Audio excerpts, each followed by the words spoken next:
Sound করিস না।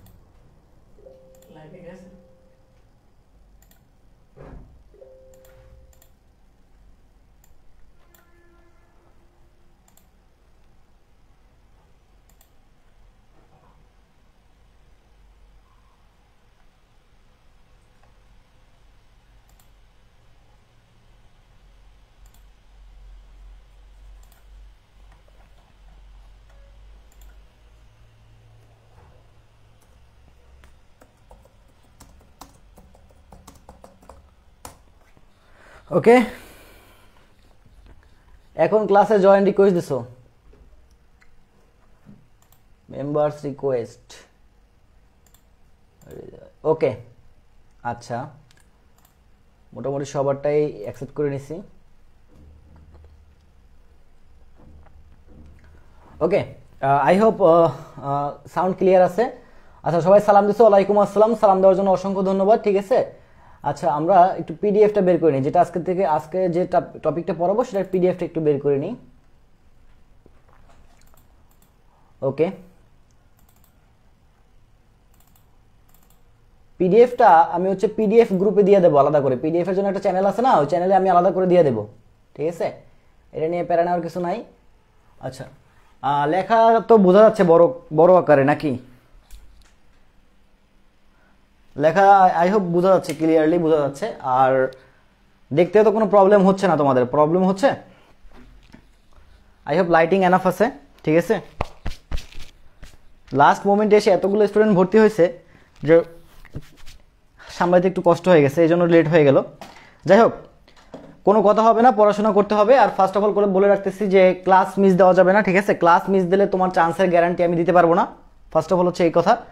যতগুলো ক্লাস হবে, যতগুলো কোশ্চেন ব্যাংক সলভিং ক্লাস হবে, যতগুলো মডেল টেস্ট হবে, যদি প্রত্যেকে মানে যে তুমি হচ্ছে সবগুলো ক্লাস করবা, যারা যারা সবগুলো ক্লাস করবা, সবগুলো পরীক্ষা দিবা, তারা মনে রাখবো যে তারা চান্স পাচ্ছ। আর যারা মিস করবা তারা চান্স পাচ্ছ না, সোজা কথা। কারণ কোশ্চেন সবগুলো স্ট্যান্ডার্ড করা কোশ্চেন। ঠিক আছে, ওকে। তো যারা যারা ক্লাস মিস দিবা, আমি আগেই বলে রাখতেছি, চান্স পাচ্ছ না। তোমার যে কষ্ট করে বাবা মার টাকাটা দিয়ে ভর্তি হয়েছে এখানে, সেই টাকাটা বৃথা গেল। ওকে, সো প্রথম কথা হচ্ছে, কড়াকড়িভাবেই বলতেছি, খুবই কড়াকড়িভাবে বলতেছি, ক্লাসে উপস্থিত থাকা লাগবে। ক্লাসে উপস্থিত থাকা লাগবে, 2 অক্ষর হলেও শিখতে পারবা। তুমি জানো যে টপিকটা আজকে পড়াবো বা যে টপিকটা ভাইয়ারা পড়াবে, তুমি সেটা জানো। জানার পরেও তুমি যদি ক্লাস করো, কিছু না কিছু শিখতে পারবা। ঠিক আছে, কিছু না কিছু শিখতে পারবা। আর জ্ঞান কখনো বৃথা যায় না। ঠিক আছে, বিদ্যা কখনো বৃথা যায় না। ওকে, আচ্ছা, আজকে আমাদের প্রথম টপিক হচ্ছে বাষ্প ঘনত্ব সম্পর্কিত তথ্যাবলী। ঠিক আছে, মানে বাষ্প ঘনত্ব। ওকে, এই টপিকটা থেকে সাধারণত প্রশ্ন হয় না, তারপরও পড়াবো কারণ আমাদের জানতে হবে। ওকে, তো বাষ্প ঘনত্ব যৌগের একটা প্রপার্টিস বা একটা বৈশিষ্ট্য বলতে পারো। যে কোনো যৌগের বাষ্প ঘনত্ব আছে, প্রত্যেকটা যৌগের কি আছে? বাষ্প ঘনত্ব আছে। আচ্ছা, তার আগে একটু বলতে চাচ্ছি যে আমার ভয়েস ক্লিয়ারলি শুনতে পাচ্ছ কিনা তোমরা, সেটা একটু বলো তো। ভয়েস ক্লিয়ারলি শুনতে পাচ্ছ কিনা?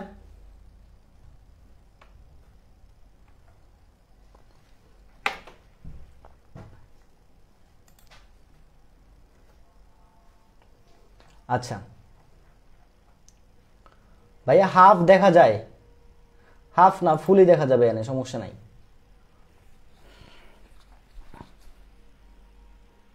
ওকে, এবার ফুল দেখা যাবে। এই যে, ঠিক আছে। 65 জন ক্লাসে আছে। যারা যারা ক্লাসে নাই তাদের খবর আছে, যারা যারা ক্লাসে নাই তাদের ভবিষ্যতে খবর আছে। আচ্ছা, এবার স্ক্রিন ফুল হয়ে গেছে। আই হোপ স্ক্রিন এবার ফুল হয়ে গেছে। ওকে,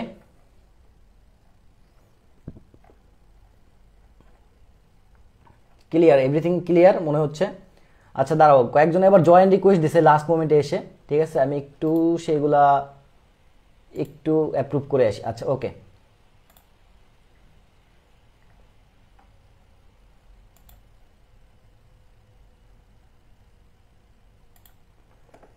আচ্ছা ঠিক আছে, আমরা পড়াশোনাতে চলে যাচ্ছি। হ্যাঁ, পড়াশোনাতে চলে যাচ্ছি। দেখো, বাষ্প ঘনত্ব, ধরো যে কোনো একটা যৌগ, ফর এক্সাম্পল আমরা মনে করলাম যে H2SO4 সালফিউরিক অ্যাসিড, হ্যাঁ, বা মনে করো HCl, বা মনে করো যে সোডিয়াম হাইড্রোক্সাইড। যত যৌগ আছে প্রত্যেকটা যৌগের কি আছে? বাষ্প ঘনত্ব আছে। প্রত্যেকটা যৌগের কি আছে? বাষ্প ঘনত্ব আছে। আবার যৌগ মানে কি? তার আণবিক ভর আছে, তাই না? যৌগ মানে কি? তার আণবিক ভরও আছে। তো যৌগের আণবিক ভরকে আমরা কি দ্বারা প্রকাশ করি? এম দ্বারা প্রকাশ করি। আর বাষ্প ঘনত্ব এটাকে আমরা ডি দ্বারা প্রকাশ করব, বড় হাতের ডি দ্বারা প্রকাশ করব। ঘনত্ব ইংরেজি কি? ডেনসিটি। ঘনত্ব ইংরেজি কি? ডেনসিটি। তাহলে ডেনসিটি প্রকাশ করতে কি লাগে?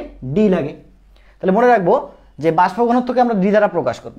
এখন এই আণবিক ভর, যৌগের আণবিক ভর এবং বাষ্প ঘনত্বের ভিতরে সম্পর্ক আছে। সম্পর্কটা কি দেখো তো? আণবিক ভর সমান সমান বাষ্প ঘনত্ব ইন্টু 2। এটা সবাই মোটামুটি জানো যে আণবিক ভর সমান সমান বাষ্প ঘনত্ব ইন্টু 2। তাহলে এম ইকুয়াল টু, সূত্রটা কি দাঁড়াচ্ছে? 2D। M equal to 2D। এটা হচ্ছে তোমার যৌগের আণবিক ভর এবং বাষ্প ঘনত্বের সম্পর্ক। এখন ধরো প্রশ্ন আসে এরকম যে একটা যৌগের বাষ্প ঘনত্ব দেওয়া আছে, মনে করো 50। একটা যৌগের বাষ্প ঘনত্ব কত দেওয়া আছে? 50 দেওয়া আছে। তাহলে ওই যৌগের আণবিক ভর কত? এই টাইপের কোশ্চেন বিগত সালে আসছে, ঠিক আছে? তাহলে তোমাকে এখন আণবিক ভর বের করতে বলছে, তাহলে তুমি কত করবা? 2 ইন্টু আণবিক ভর, সরি বাষ্প ঘনত্ব কত আসে? 100। তাহলে যে যৌগের বাষ্প ঘনত্ব 50 সেই যৌগের আণবিক ভর কত হবে? 100। তাহলে যে যৌগের বাষ্প ঘনত্ব 40, যে যৌগের বাষ্প ঘনত্ব 40 সেই যৌগের আণবিক ভর কত হবে? 40 গুণ 2 80। অলওয়েজ 2 দ্বারা গুণ করতে হবে। বাষ্প ঘনত্ব দেওয়া থাকলে সেটাকে আমরা অলওয়েজ কত দ্বারা গুণ করব? 2 দ্বারা গুণ করব। ওকে, আচ্ছা। এবার বলে দিলাম কি যে যৌগের আণবিক ভর, খেয়াল করো, যৌগের আণবিক ভর বলা আছে মনে করো যে 100, বা মনে করো 100 না, বলা আছে 98। যৌগের আণবিক ভর বলা আছে কত? 98। তাহলে বাষ্প ঘনত্ব কত? তাহলে বাষ্প ঘনত্ব কত বলতে হবে। আণবিক ভর যদি 98 হয় তাহলে বাষ্প ঘনত্ব কত? বাষ্প ঘনত্ব কত হবে? আণবিক ভর 98 দেওয়া আছে, তাহলে বাষ্প ঘনত্ব কত হবে? ওকে, গুড। 49, ইয়েস 49। ওকে, এবার একটু যদি কোশ্চেনটা ঘুরাই দেয়, মনে করো যে কোশ্চেন ঘুরাই বললো কি যে কপার সালফেট এর বাষ্প ঘনত্ব কত? কপার সালফেটের বাষ্প ঘনত্ব কত? প্রশ্ন কি বলছে? কপার সালফেটের বাষ্প ঘনত্ব কত? এখন তুমি কি জানো যে আণবিক ভর সমান সমান বাষ্প ঘনত্ব ইন্টু 2। তো যখনই যৌগটা আমাকে বলে দিছে যে কপার সালফেট, তাহলে এটা থেকে কি আমরা এটার ভর বের করতে পারবো না? অবশ্যই ভর বের করতে পারবো। কপারের ভর কত? 63.5, ঠিক আছে। সালফারের কত? 32। অক্সিজেনের কত? 16। অক্সিজেন আছে কয়টা? 4টা। তাহলে আলটিমেটলি তুমি যদি যোগ করলে এখানে কত আসে দেখো তো? 63.5 যোগ 32 যোগ 64, 4 16 64। তাহলে দেখো তো যোগ করলে আলটিমেটলি কত আসে দেখি তো? 4 আর 2 6, 6 আর 3 9, 6 আর 3 9, 9 আর 6 15, ঠিক আছে। তাহলে কপার সালফেটের ভর আসতেছে কত? 159.5। এখন এখান থেকে তোমাকে কি বের করতে বলছে? বাষ্প ঘনত্ব বের করতে বলছে। তাহলে তুমি কি করবা? 159.5 এটাকে 2 দ্বারা ভাগ করে দিবা, জাস্ট 2 দ্বারা ভাগ করে দেবা। তাহলে তোমার কি চলে আসবে? বাষ্প ঘনত্ব চলে আসবে।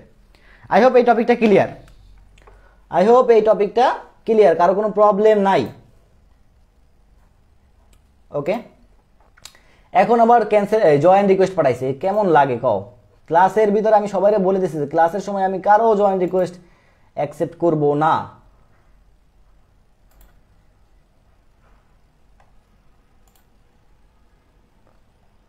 ওকে, আচ্ছা, বুঝা গেছে না টপিকটা? ওকে, ক্লিয়ার। বাষ্প ঘনত্ব নিয়ে খুব বেশি কারো প্রবলেম নাই, ঠিক আছে। আমি কিন্তু কমেন্ট পড়বো না, আমি জাস্ট পড়াই যাবো, ঠিক আছে। আচ্ছা, তারপরে দেখো এখানে একটা প্রবলেম দেওয়া আছে। একটি গ্যাসের আণবিক ওজন 50 হলে ইহার বাষ্প ঘনত্ব কত? এটা বাসায় বসে করবা, ঠিক আছে, এটা বাসায় বসে করবা। আচ্ছা, এবার খুব মজার একটা জিনিসে চলে যাচ্ছি, তুল্য ভর। এই অধ্যায়ের ম্যাথ করতে গেলে, কথাটা বুঝো, এই অধ্যায়ের ম্যাথ করতে গেলে শর্টকাটে তুমি যদি ম্যাথ করতে যাও, তোমাকে তুল্য ভর সম্পর্কে খুব ভালো ধারণা রাখতে হবে। তুল্য ভর খুবই গুরুত্বপূর্ণ একটা জিনিস, এবং এটা দ্বারা তুমি অনেক ম্যাথ খুব ইজিলি সলভ করতে পারবা। তো খাতায় সবাই লেখো যে তুল্য ভর কি জিনিস, সবাই খাতায় লেখো তুল্য ভর কি জিনিস। হ্যাঁ, তুল্য ভর বলতে বেসিক্যালি এরকম বোঝায় যে একটা যৌগ যতগুলো ইলেকট্রন আদান প্রদান করে বিক্রিয়ার সময়, সেটাই তার তুল্য ভর। সোজা হিসাব, একটা যৌগ যতগুলো ইলেকট্রন আদান প্রদান করে সেটাই তার তুল্য ভর। আই হোপ এটুকু বুঝতে পারছো। আমি আবারও বলতেছি, একটা যৌগ বিক্রিয়া করার সময় যতটুকু ভর আদান প্রদান করবে, যতটুকু ইলেকট্রন আদান প্রদান করবে সেটাই তার তুল্য ভর। মনে করো for example sodium carbonate Na2CO3, এটা কয়টা ইলেকট্রন আদান প্রদান করলো? মনে করলাম যে 2টা ইলেকট্রন আদান প্রদান করলো, তাহলে এর তুল্য ভর কত হবে? তুল্য সংখ্যা হবে কত? 2, ঠিক আছে। আচ্ছা, তুল্য ভর আর তুল্য সংখ্যা একটু গ্যাঞ্জাম লেগে গেছিল, দেখো তুল্য ভরে পরে আসতেছি, আগে তুল্য সংখ্যাতে আসি। একটা যৌগ বিক্রিয়ার সময় যতগুলো ইলেকট্রন আদান প্রদান করবে সেটাই তার তুল্য সংখ্যা। কি বললাম?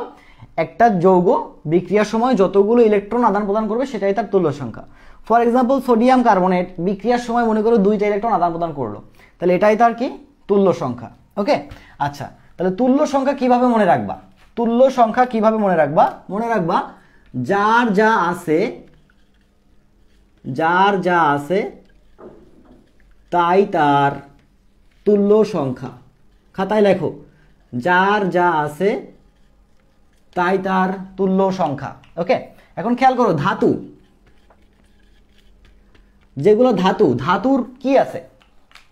ধাতুর যোজনী ছাড়া অন্য কিছু আছে? নাই, কিন্তু ধাতুর কিন্তু শুধুমাত্র তার যোজনীই আছে। ওকে, খেয়াল করো যে সোডিয়াম, পটাশিয়াম, ম্যাগনেসিয়াম, হ্যাঁ, সোডিয়াম, পটাশিয়াম, ম্যাগনেসিয়াম।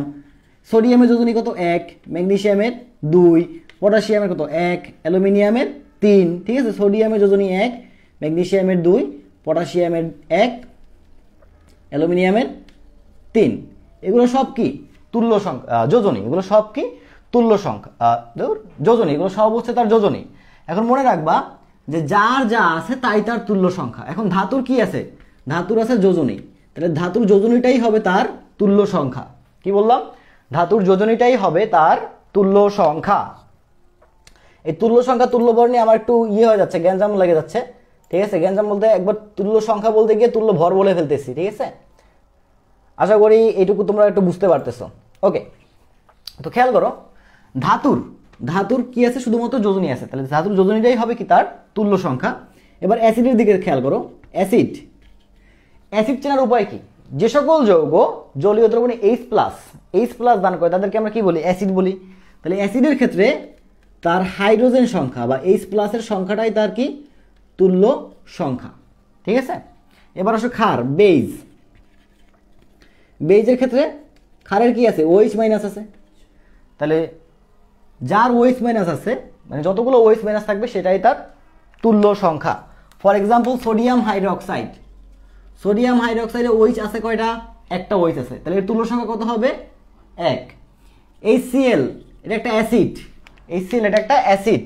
অ্যাসিডের ক্ষেত্রে তুল্য সংখ্যা নির্ণয়ের সূত্রটা কি ছিল? হাইড্রোজেন সংখ্যা। অর্থাৎ একটা অ্যাসিডে যতগুলো হাইড্রোজেন সংখ্যা থাকবে বা যতগুলো হাইড্রোজেন থাকবে সেটাই তার তুল্য সংখ্যা। তাহলে HCl এর ক্ষেত্রে তুল্য সংখ্যা কত? 1, তাই না? HCl এর ক্ষেত্রে তুল্য সংখ্যা কত হবে? 1 হবে। আমি আবারও বুঝাই দিচ্ছি, ঠিক আছে। H2SO4 সালফিউরিক অ্যাসিড, তাই না? সালফিউরিক অ্যাসিডে হাইড্রোজেন আছে কয়টা? 2টা। তাহলে এই সালফিউরিক অ্যাসিডের তুল্য সংখ্যা কত হবে? 2 হবে। সালফিউরিক অ্যাসিডের তুল্য সংখ্যা কত হবে? 2। কেন?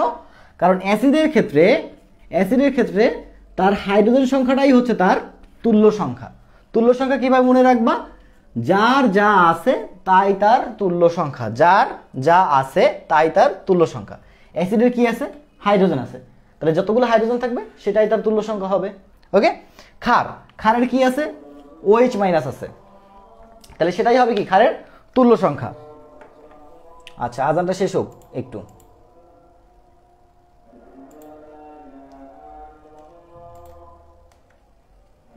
ওকে,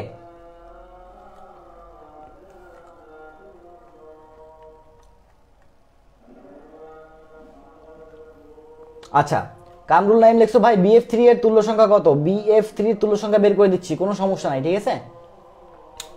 এগুলো কোনো ব্যাপার না। আজানটা শেষ হলেই বলতেছি। আচ্ছা, মোটামুটি ক্লাস হবে 9:30 পর্যন্ত, এটা সবাই শিওর থাকো। 9:30 পর্যন্ত ক্লাস হবে। সো 9:30 পর্যন্ত মোটামুটি সবাই থাকার চেষ্টা করবা। ভাই H3PO2 এর তুল্য সংখ্যা 1 হয় কিভাবে? ওকে, বলতেছি, আমি এগুলোতে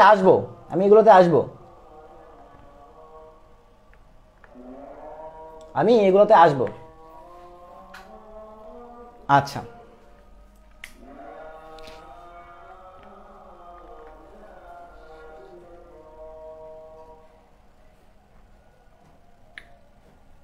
ওকে,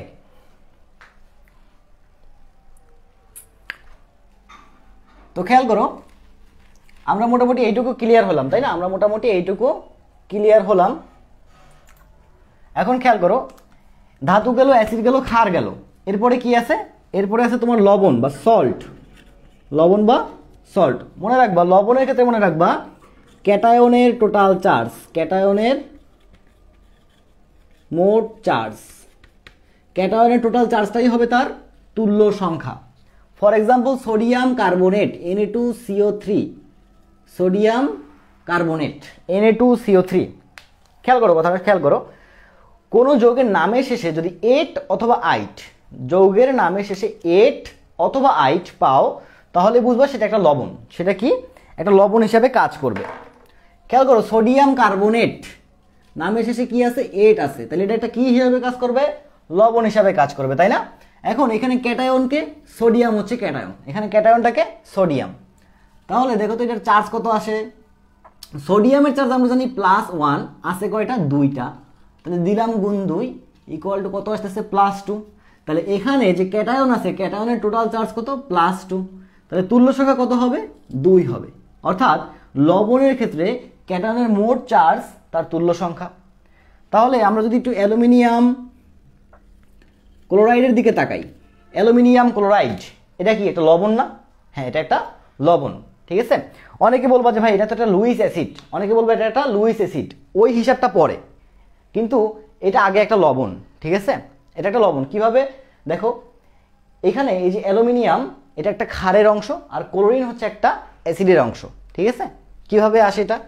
খুব সিম্পলভাবে তোমরা যদি একটু চিন্তা করো, খুবই সিম্পলভাবে চিন্তা করো, অ্যালুমিনিয়াম হাইড্রোক্সাইড এটা হচ্ছে ক্ষার, তার সঙ্গে যদি আমি HCl যুক্ত করি তাহলেই তো আমরা অ্যালুমিনিয়াম ক্লোরাইড পাবো, তাই না?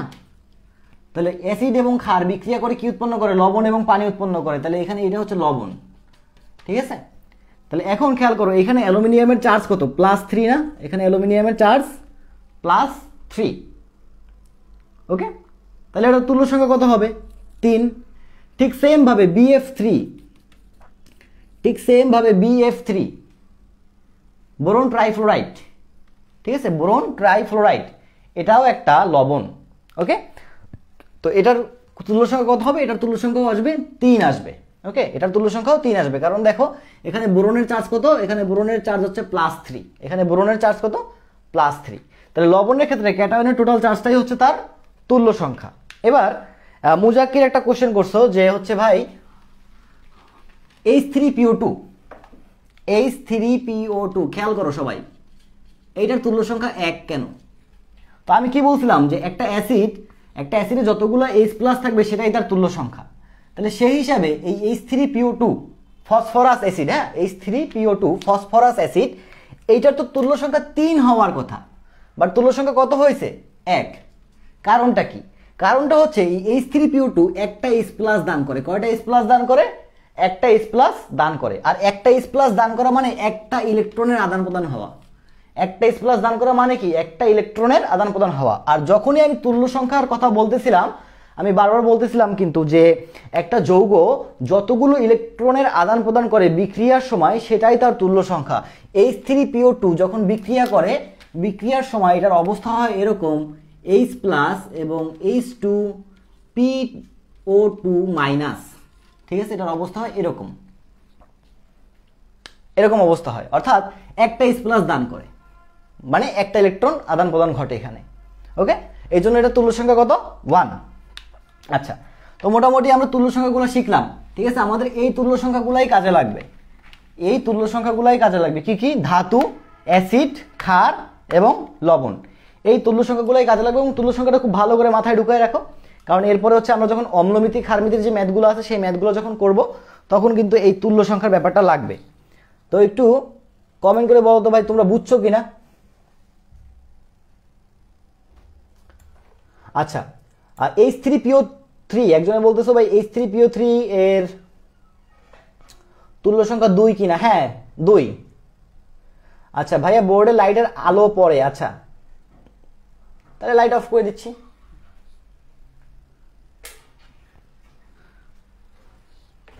আচ্ছা লাইট অফ করে দিলে কি তোমরা বুঝতে পারো? দেখো তো লাইট অফ করে দিলে এখন কেমন বোঝা যাচ্ছে, ওই লাইটটা চালা দাও।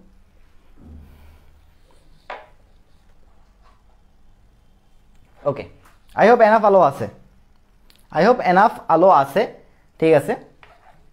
ওকে, যাক ক্লিয়ার। তাহলে আমরা সামনের দিকে আগাই। তুল্য ভর, তুল্য ভরের ব্যাপারটা একটু বুঝে আসি, ঠিক আছে।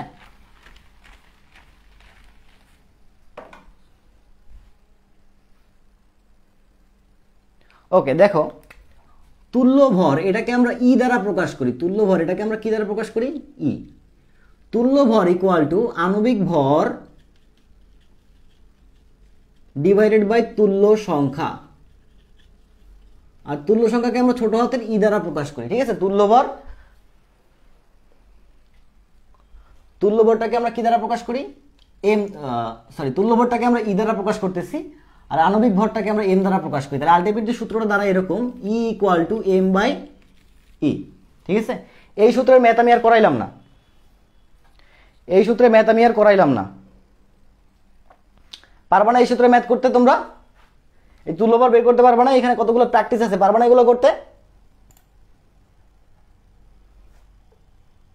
ক্লাস টাইমে এত ডিস্টার্ব, বুঝলাম না। আচ্ছা, পারবা কিনা তোমরা একটু বলো তো।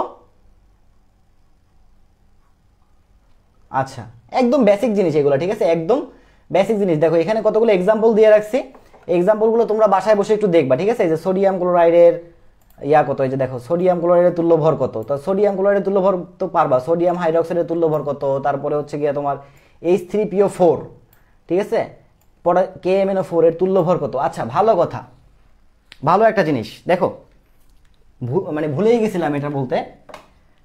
KMnO4 খেয়াল করো, পটাশিয়াম পারম্যাঙ্গানেট, এটা হচ্ছে পটাশিয়াম পারম্যাঙ্গানেট। এখন এটা থেকে তুমি কি বলবা? লবণ বলবা, অ্যাসিড বলবা, নাকি হচ্ছে গিয়ে ক্ষার বলবা? তো একদিক থেকে চিন্তা করলে এটা একটা লবণ, ঠিক আছে, এটা একটা লবণ। কিন্তু লবণের সূত্রে ফালাইলে এটা আবার মিলবে না। লবণের ক্ষেত্রে আমরা কি জানতাম যে ক্যাটায়নের টোটাল চার্জটাই হচ্ছে তার তুল্য সংখ্যা, কিন্তু এটাকে আবার লবণের ভিতরে ফালাইলে হবে না। কারণটা কি? এটা একটা জারক পদার্থ। কি পদার্থ? জারক পদার্থ। তো মনে রাখবা, জারক বিজারকের ক্ষেত্রে, জারক বিজারকের ক্ষেত্রে তুল্য সংখ্যা নির্ণয় হচ্ছে এরকম। জারক বিজারকের ক্ষেত্রে যতগুলো ইলেকট্রন আদান প্রদান করে, যতগুলো ইলেকট্রন আদান প্রদান করে, ঠিক আছে, জারক বিজারকের ক্ষেত্রে মনে রাখবা তুল্য সংখ্যা বের করার সূত্র কি? যতগুলো ইলেকট্রন আদান প্রদান করে। কি বললাম? জারক বিজারকের ক্ষেত্রে তুল্য সংখ্যা বের করতে হবে কিভাবে? যতগুলো ইলেকট্রন আদান প্রদান করে। এখন খেয়াল করো, KMnO4, KMnO4, এখানে ম্যাগনেসিয়ামের জারণ মান +7। খেয়াল করো, ম্যাগনেসিয়ামের জারণ মান কত? +7। এটা কিসে পরিণত হচ্ছে? ম্যাগনেসিয়াম 2+ পরিণত হয়। তোমরা সবাই জানো এই অধ্যায়ে কিন্তু জারণ বিজারণ বিক্রিয়া আছে, ঠিক আছে। তো KMnO4 বিক্রিয়া করে কিসে পরিণত হয়? ম্যাগনেসিয়াম 2+ পরিণত হয়, তাই না? তো দেখো এখানে জারণ মান +7 আর এখানে জারণ মান কত? +2। তাহলে +7 থেকে +2-তে আসছে, তাহলে মানে ইলেকট্রনের পরিবর্তন কয়টা হয়েছে? 5টা ইলেকট্রনের পরিবর্তন হয়েছে, তাই না? কয়টা ইলেকট্রনের পরিবর্তন হয়েছে? 5টা। তাহলে আমরা বলতে পারি যে এই যে জারক পদার্থ আছে, এই কয়টা ইলেকট্রন আদান প্রদান করছে? 5টা ইলেকট্রন আদান প্রদান করছে। তাহলে এইটার তুল্য সংখ্যা কত হবে? 5। এটা তুল্য সংখ্যা কত হবে? 5 হবে, 5। ক্লিয়ার এটুকু? কারো কোনো প্রবলেম আছে এখানে?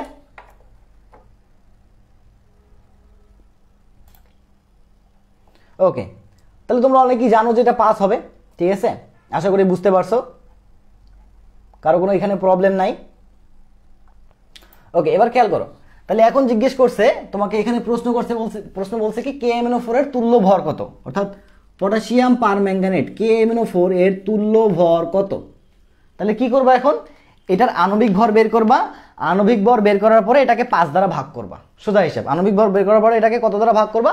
5 দ্বারা ভাগ করবা।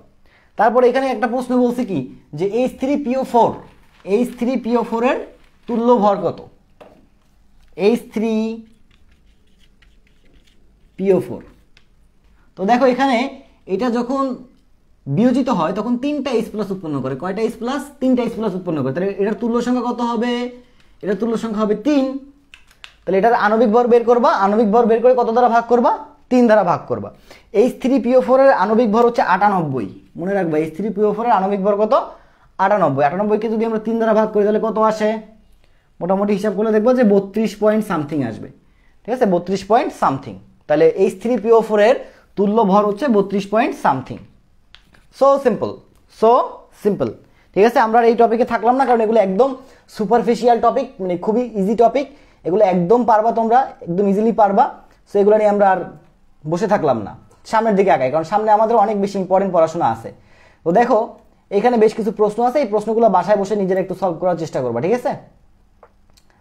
আচ্ছা, তারপরে দেখো এই প্রশ্নগুলো তোমরা দেখলেই বুঝবা, ঠিক আছে, দেখলেই বুঝবা। আচ্ছা, এবার আইটেম 03, আইটেম 03, সবাই খাতা হেডিং দাও। এখান থেকে আসল পড়াশোনা শুরু। এতক্ষণ যা পড়াইছি এগুলো জাস্ট একটা মনে করো যে সকালের নাস্তা, যেমন সেই রকম সকালের নাস্তার মতো, ঠিক আছে। এখান থেকে এই অধ্যায়ের আসল পড়াশোনা শুরু। আইটেম 03 লেখো, সমীকরণ ভিত্তিক হিসাব নিকাশ।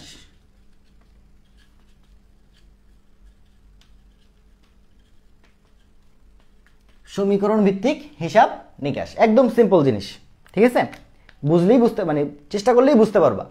আচ্ছা, তো এখন তোমাকে আমি একটা কোশ্চেনের টাইপ দেখাই, একটা কোশ্চেন দেখাই, তারপরে আমি বলে দিচ্ছি যে আসলে কিভাবে তোমার কোশ্চেনটা সলভ করতে হবে। একটা কোশ্চেন আগে দেখাই, হ্যাঁ।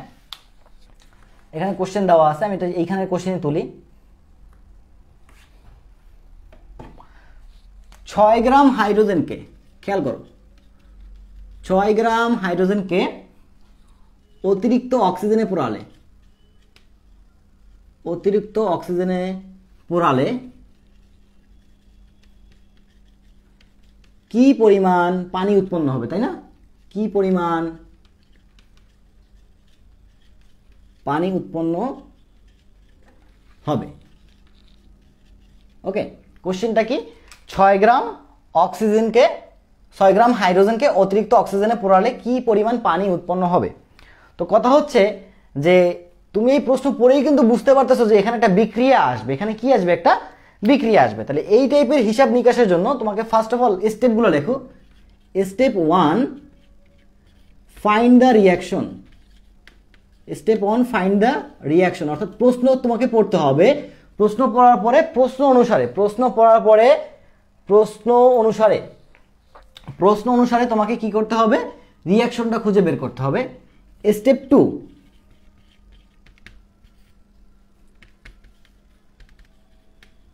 হিসাবটা লিখতে হবে। হিসাবটা কিভাবে লিখবে এটা আমি বলে দিব, ঠিক আছে। স্টেপ 2 তে হচ্ছে হিসাবটা লিখতে হবে। স্টেপ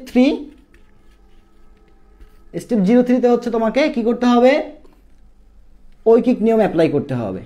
বাস, ঐকিক নিয়ম অ্যাপ্লাই করলেই হয়ে যাবে। ওকে, ঐকিক নিয়ম অ্যাপ্লাই করতে হবে, এই যে এইগুলা। তাহলে প্রথম কাজ কি, ফাইন্ড দ্য রিয়াকশন। দ্বিতীয় কাজ কি, তোমাকে হিসাবটা লিখতে হবে।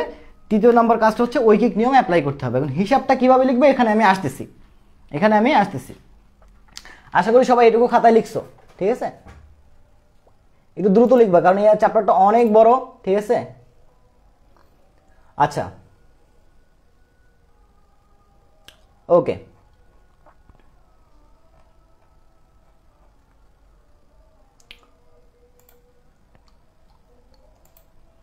আই হোপ তোমরা সবাই লিখে ফেলছো, ঠিক আছে। আমরা এই যে 2 নম্বর কোশ্চেনটা সলভ করতেছি তোমাদের এই যে শীটের 2 নম্বর কোশ্চেন, এবং এটা ঢাকা ভার্সিটিতে 98-99 সালে আসছিল। এটা ঢাকা ভার্সিটিতে 98-99 সালে আসছিল, ঠিক আছে। তো দেখো আমরা এই হিসাবটা করে আসি। এখানে অনেকে শর্টকাট অ্যাপ্লাই করে, বাট আমি এখানে শর্টকাট অ্যাপ্লাই করব না। এটা আমি একদম বেসিক নিয়ম থেকে শিখাবো, কারণ বেসিক নিয়মটা তুমি যদি শিখতে পারো তাহলে একদম আজীবনের জন্য মাথায় থেকে যাবে। ওকে, আচ্ছা, আশা করি তোমরা এই 3টা স্টেপ লিখছো। তাহলে এখন এই প্রশ্নটা পড়ে আমার কাজটা হবে প্রথমে রিয়াকশনটা খোঁজা। তাহলে 6 গ্রাম হাইড্রোজেনকে, তাহলে হাইড্রোজেন আছে বিক্রিয়াতে, অতিরিক্ত অক্সিজেনের সাহায্যে পোড়ানো। কোনো কিছুর সঙ্গে অক্সিজেন যুক্ত করা মানেই হচ্ছে সেটাকে আমি পোড়াচ্ছি। মনে করো যে হচ্ছে গিয়ে অ্যালকোহলের সঙ্গে অক্সিজেন যুক্ত করতেছি, তাহলে সেটা হচ্ছে অ্যালকোহলের দহন বিক্রিয়া। তারপরে তোমার মনে করো যে কার্বনের সঙ্গে অক্সিজেন যুক্ত করতেছি, তাহলে সেটা হচ্ছে কার্বনের দহন বিক্রিয়া। অক্সিজেন যুক্ত করা মানেই হচ্ছে পোড়ানো। অতএব এখানে যে অতিরিক্ত অক্সিজেনে পোড়ালে, এই যে কথাটা লেখা আছে, এইটা দেখে আবার কেউ ভয় পাইও না, সিম্পল জিনিস, হাইড্রোজেনের সঙ্গে কি যুক্ত হবে? অক্সিজেন যুক্ত হবে। তাহলে হাইড্রোজেন এবং অক্সিজেন যুক্ত হয়ে মনে করো কি উৎপন্ন করে? পানি ছাড়া অন্য কিছু কি উৎপন্ন হয়? হয় না। তাহলে এবার বিক্রিয়া কি করতে হবে? সমতা করতে হবে। রিয়াকশন তো করছো, লিখছো, এবার বিক্রিয়া সমতা করতে হবে। তাহলে বিক্রিয়া যদি সমতা করি তাহলে এখানে একটা 2 আসে, এখানে একটা 2 আসে, ঠিক আছে? আচ্ছা, তো এই টাইপের জিনিসগুলো পারার জন্য, মানে এই যে সমীকরণ ভিত্তিক হিসাব নিকাশ যেগুলো আছে এগুলো পারার জন্য দেখো আমি বেশ কয়েকটা রিয়াকশন এখানে আমি আগে থেকেই লিখে রাখছি, যে তোমার গুরুত্বপূর্ণ যে বিক্রিয়াগুলো আছে এগুলো আমি এখানে লিখে রাখছি। হ্যাঁ, এই যে ক্যালসিয়াম কার্বনেটের সঙ্গে HCl, সোডিয়াম হাইড্রোক্সাইডের সঙ্গে কার্বন ডাই অক্সাইডের বিক্রিয়া, এই যে গুরুত্বপূর্ণ বিক্রিয়া, এই বিক্রিয়াগুলো পারলে একদম মুখস্থ করে রাখবা, পারলে একদম মুখস্থ করে রাখবা, ঠিক আছে? আচ্ছা, তো এখন খেয়াল করো আমাদের রিয়াকশনটা খুঁজে বের করা হয়ে গেছে, এবার আমরা হিসাবটা লিখবো, হিসাব। তো খেয়াল করো এখানে এই যে হাইড্রোজেন আছে, এই হাইড্রোজেনের আণবিক ভর কত? নিশ্চয়ই 2 গ্রাম। হাইড্রোজেনের আণবিক ভর কত? 2 গ্রাম। কয় মোল আছে? 2 মোল আছে। তাহলে সামনে কত গুণ হবে? 2 গুণ হবে, তাই না? তাহলে 2 দুগুণে কত হয়? 4 গ্রাম, ঠিক আছে? সেখান থেকে আমরা কি পাচ্ছি? পানি পাচ্ছি, তাই না? আমাদের এইখানে কাকে বলছে? পানির কথা বলছে। তাহলে পানি কই আছে? এই যে এখানে আছে। পানির আণবিক ভর কত? 18 গ্রাম। কয় মোল পাচ্ছি? 2 মোল। তাহলে সামনে 2 গুণ। তাহলে বুঝতে পারছো এটা হচ্ছে আমাদের স্টেপ 2, যেটা পড়াইলাম সেটা হচ্ছে স্টেপ 2, ঠিক আছে? এবার তোমাকে ঐকিক নিয়মে যেতে হবে। তো ঐকিক নিয়মে কিভাবে করবা দেখো। তাহলে 4 গ্রাম হাইড্রোজেন থেকে পানি পাচ্ছি কত? 18 দুগুণা 36 গ্রাম। তাহলে আমি বলতে পারি যে 4 গ্রাম হাইড্রোজেন থেকে পানি পাই 36 গ্রাম। তাহলে 1 গ্রাম থেকে কত পাচ্ছি? 1 গ্রাম হাইড্রোজেন থেকে পানি পাই 36/18 গ্রাম। তাহলে এখানে আমার আছে কয় গ্রাম? 6 গ্রাম আছে না? তাহলে 6 গ্রাম হাইড্রোজেন থেকে আমরা পানি পাবো 36 গুণ 6 ডিভাইডেড বাই 18, ঠিক আছে? এই যে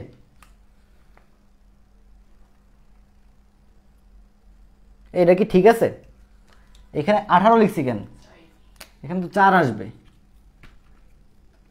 ওকে, এই যে এবার ঠিক আছে, বুঝতে পারছো? ক্লিয়ার?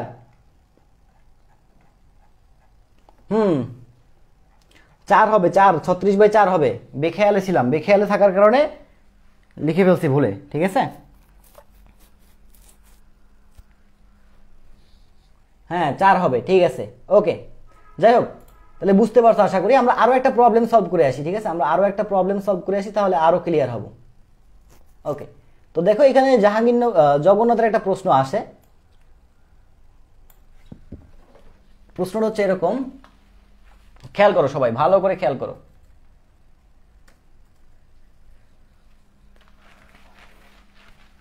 $9.15 গ্রাম, দেখো কি বলছে? 9.15 গ্রাম বিশুদ্ধ জিঙ্ক অক্সাইড হতে, আমি লিখে দিচ্ছি প্রশ্নটা আবারও, 9.15 গ্রাম বিশুদ্ধ জিঙ্ক হতে কি লিখছে? কার্বন বিজারণ পদ্ধতি, কার্বন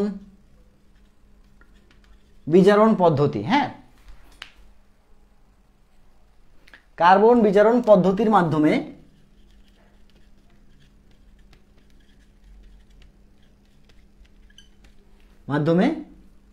কত গ্রাম বিশুদ্ধ জিঙ্ক পাওয়া যাবে? কত গ্রাম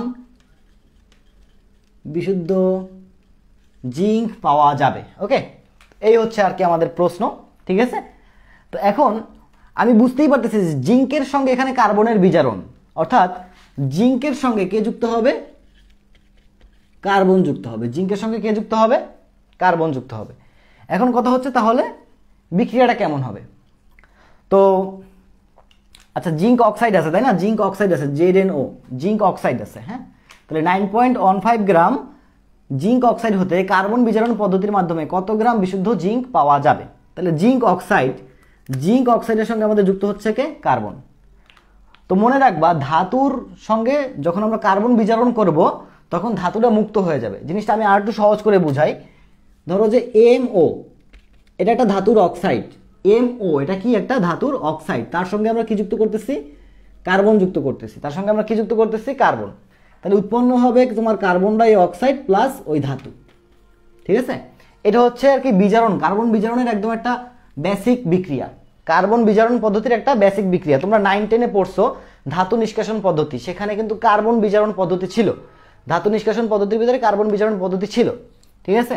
যে ধাতুর অক্সাইডের সঙ্গে যখন আমরা কার্বন যুক্ত করব তখন কার্বন ডাই অক্সাইড উৎপন্ন হবে এবং ওই ধাতুটা কি হয়ে যাবে, মুক্ত হয়ে যাবে। ওকে, তাহলে জিঙ্ক অক্সাইডের সঙ্গে যখন কার্বন যুক্ত হবে উৎপন্ন হবে কার্বন ডাই অক্সাইড এবং জিঙ্ক কি হয়ে যাবে, মুক্ত হয়ে যাবে। জিঙ্ক কি হবে, মুক্ত হবে। ওকে, এবার আমরা বিক্রিয়াটা একটু সমতা করি। বিক্রিয়া যদি সমতা করতে যাই, দেখো এখানে অক্সিজেন আছে 2টা, আমরা এখানে দিলাম 2, তাহলে এখানে জিঙ্ক হয়ে গেল 2টা, আমাদের এখানেও কত আসে, 2 আসে। আমাদের এখানেও কত আসে, 2 আসে। তাহলে এখন দেখো আমাদের এখানে পরিমাণ দেওয়া আছে কিসের, জিঙ্ক অক্সাইডের পরিমাণ দেওয়া আছে, আর চাইছে কত গ্রাম বিশুদ্ধ জিঙ্ক পাওয়া যাবে। চাইছে কি কত গ্রাম বিশুদ্ধ জিঙ্ক পাওয়া যাবে। ওকে, আচ্ছা, তাহলে জিঙ্কের ভর কত, একটু চিন্তা করো। জিঙ্কের ভর ধরে নিচ্ছি আমি 65, যদিও অ্যাকচুয়ালি জিঙ্কের ভর হচ্ছে 65.4। অ্যাকচুয়ালি জিঙ্কের ভর কত, 65.4, কিন্তু আমি ধরে নিচ্ছি 65 হিসাবে সুবিধার্থে, হ্যাঁ। আর অক্সিজেনের ভর কত, 16। অক্সিজেনের ভর হচ্ছে 16। তাহলে আলটিমেটলি দেখো তো যোগ করলে কত আসে, 81। তাহলে কয় মোল আছে, 2 মোল। তাহলে হবে কত, 2 × 81, 2 × 81। সেখান থেকে আমরা জিঙ্ক কতখানি পাচ্ছি দেখো তো। জিঙ্কের ভর কত, জিঙ্কের ভর হচ্ছে তোমার 65, পাচ্ছি কয় মোল, 2 মোল। তাহলে 2 × 65 গ্রাম। তাহলে আমি বলতে পারি 2 × 81 গ্রাম জিঙ্ক অক্সাইড থেকে আমরা জিঙ্ক পাই 2 × 65 গ্রাম। তাহলে 1 গ্রাম থেকে কতখানি পাচ্ছি, 1 গ্রাম থেকে পাচ্ছি 2 × 65 ডিভাইডেড বাই 2 × 81, এত গ্রাম। তাহলে আমাদের কাছে আছে কত, 9.15। তাহলে 9.15 গ্রাম থেকে আমরা পাবো 2 × 65 ডিভাইডেড বাই 2 × 81 গুণ 9.15, এত গ্রাম। ঠিক আছে, তাহলে এবার দেখো এই 2 কাটাকাটি যাচ্ছে, কাটাকাটি করে দিলাম। ঠিক আছে, আচ্ছা, হিসাবের সুবিধার জন্য দেখো, হিসাবের সুবিধার জন্য আমরা কি করলাম, 0.15টাকে কল্পনা থেকে বাদ দিয়ে দিলাম। খেয়াল করো, এখানে খেয়াল করো, হিসাবের সুবিধার জন্য আমরা এই 9.15 ছিল না, এই 15টাকে আমরা বাদ দিলাম, মন থেকে বাদ দিয়ে দিলাম, মনে মনে। তাহলে 9 নং কত হয়, 81। 9 নং 81। ওকে, তাহলে দেখো তো 9 এবং 65 থাকতেছে, তাহলে থাকতেছে কত, 65 উপরে আর নিচে 9। এবার এই ভাগটা কি পারবা না তোমরা, একটু চিন্তা করো তো, এই ভাগটা কি পারবা না, 7.3, তাই না? ভাগ করলে কত আসতেছে, 7.34। এখন দেখো এইখানে তোমাদের ভাগ করলে আসতেছে কত, 7.34 আসতেছে না? দেখো অপশনে কি আছে, 7.35। অপশনে কি আছে, এই যে 7.35 আছে।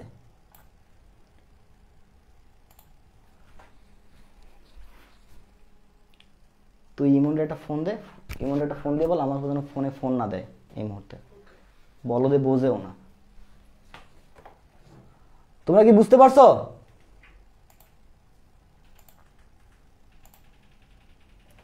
ওকে, তাহলে আমরা সামনের দিকে আগাই নাকি? আচ্ছা, এবার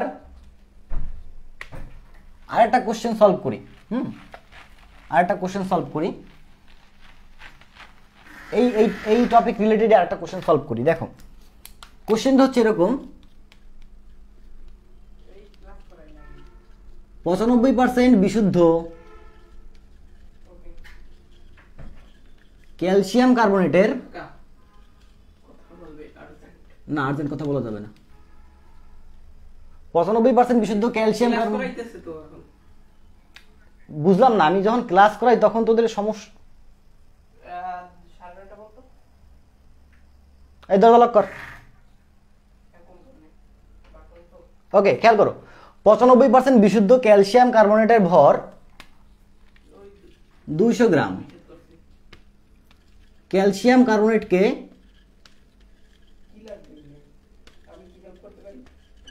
উত্তপ্ত করলে কি পরিমাণ কার্বন ডাই অক্সাইড পাওয়া যাবে?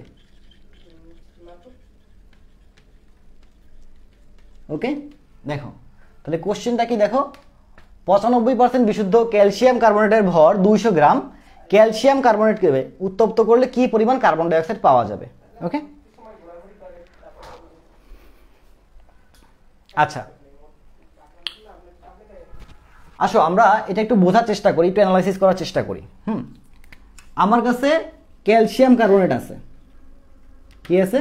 ক্যালসিয়াম কার্বনেট আছে। খেয়াল করো, আমার কাছে ক্যালসিয়াম কার্বনেট আছে যার ভর কত? 200 গ্রাম। যার ভর কত আছে? 200 গ্রাম। এখন এই 200 গ্রামের ভিতরে 95% ক্যালসিয়াম কার্বনেট হচ্ছে বিশুদ্ধ। খেয়াল করো ভালো করে, 95% ক্যালসিয়াম কার্বনেট কি? বিশুদ্ধ। তাহলে তোমার কাছে বিশুদ্ধ ক্যালসিয়াম কার্বনেট কতখানি আছে? তাহলে 200 এর 95% এটা হচ্ছে আমাদের কি? বিশুদ্ধ ক্যালসিয়াম কার্বনেটের পরিমাণ। আমি আবারও বলতেছি, যেহেতু মাঝখানে একটু ডিস্টার্ব হয়েছে ক্লাসের ভিতরে, আমি আবারও বুঝাই বলতেছি। আমার কাছে ক্যালসিয়াম কার্বনেট আছে যার ভর কত? 200 গ্রাম। এর ভিতরে বিশুদ্ধ কতখানি আছে? 95%। তার মানে বিশুদ্ধ ক্যালসিয়াম কার্বনেটের ভর কত? বিশুদ্ধ ক্যালসিয়াম কার্বনেটের ভর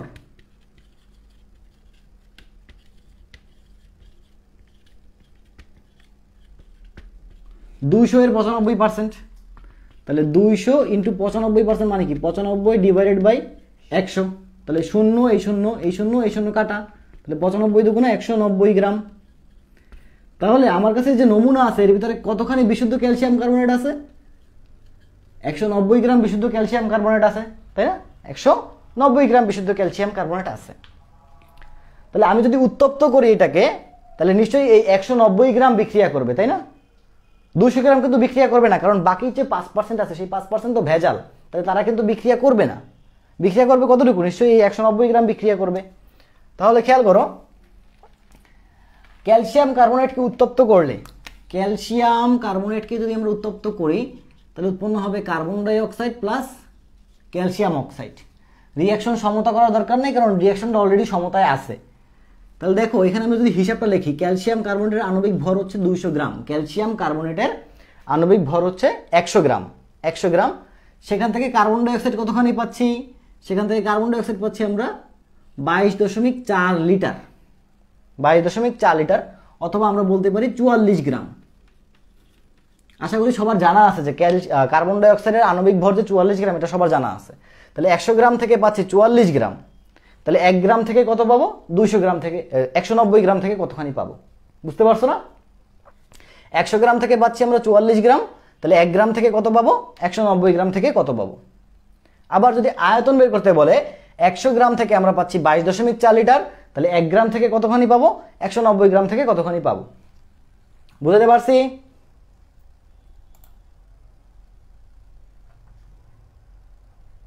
বুঝতে পারছি সবাইকে?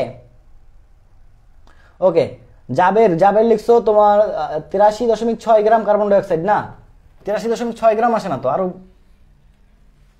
আর 2 আসার কথা। ও 83 সামথিং। আচ্ছা ঠিক আছে, হ্যাঁ ঠিক আছে। ওকে, গুড, ভেরি গুড। আশা করি সবাই বুঝতে পারছো। এই হিসাবগুলো তোমরা পারবা, একদম ইজিলি পারবা এই হিসাবগুলো। আচ্ছা, এবার শতকরা সংযুক্তি, ঠিক আছে? বাসায় বসে এই ম্যাথগুলো আরো দেখবা। সবার কাছে মোটামুটি কেমিস্ট্রি প্লাস বই আছে। কেমিস্ট্রি প্লাস বইতে দেখবা যে এখান থেকে আরো আছে ম্যাথ। বাসায় বসে সবাই এই ম্যাথগুলো একটু দেখবা, ঠিক আছে? এবার শতকরা সংযুক্তি।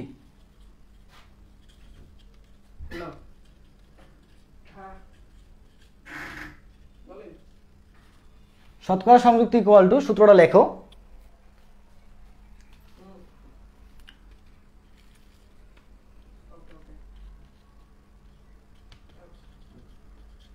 পরমাণুর ভর গুণ পরমাণুর সংখ্যা। পরমাণুর ভর গুণ পরমাণুর সংখ্যা ইন্টু 100 ডিভাইডেড বাই আণবিক ভর, ঠিক আছে? তো শতকরা সংযুক্তি মানে পার্সেন্টেজ নির্ণয়ের সূত্রটা হচ্ছে এরকম, পরমাণুর ভর গুণ সংখ্যা মানে কতগুলো পরমাণু আছে ইন্টু 100 ডিভাইডেড বাই আণবিক ভর। ওকে, তো এখন খেয়াল করো, এইটা খুব বেশি পরীক্ষায় আসে না, এবং এটা তোমরা ক্লাস 9-10-এ বসেই পড়ছো। তারপরও রিওয়াইন্ড করতেছি যে মাঝে মধ্যে দিয়ে দেয় পরীক্ষায়। ফর এক্সাম্পল যে NH2CO NH2 বলতে পারো এটা কিসের সংকেত? বলতে পারবা কেউ? NH2CO NH2 এইটা কিসের সংকেত বলতে পারবা কেউ?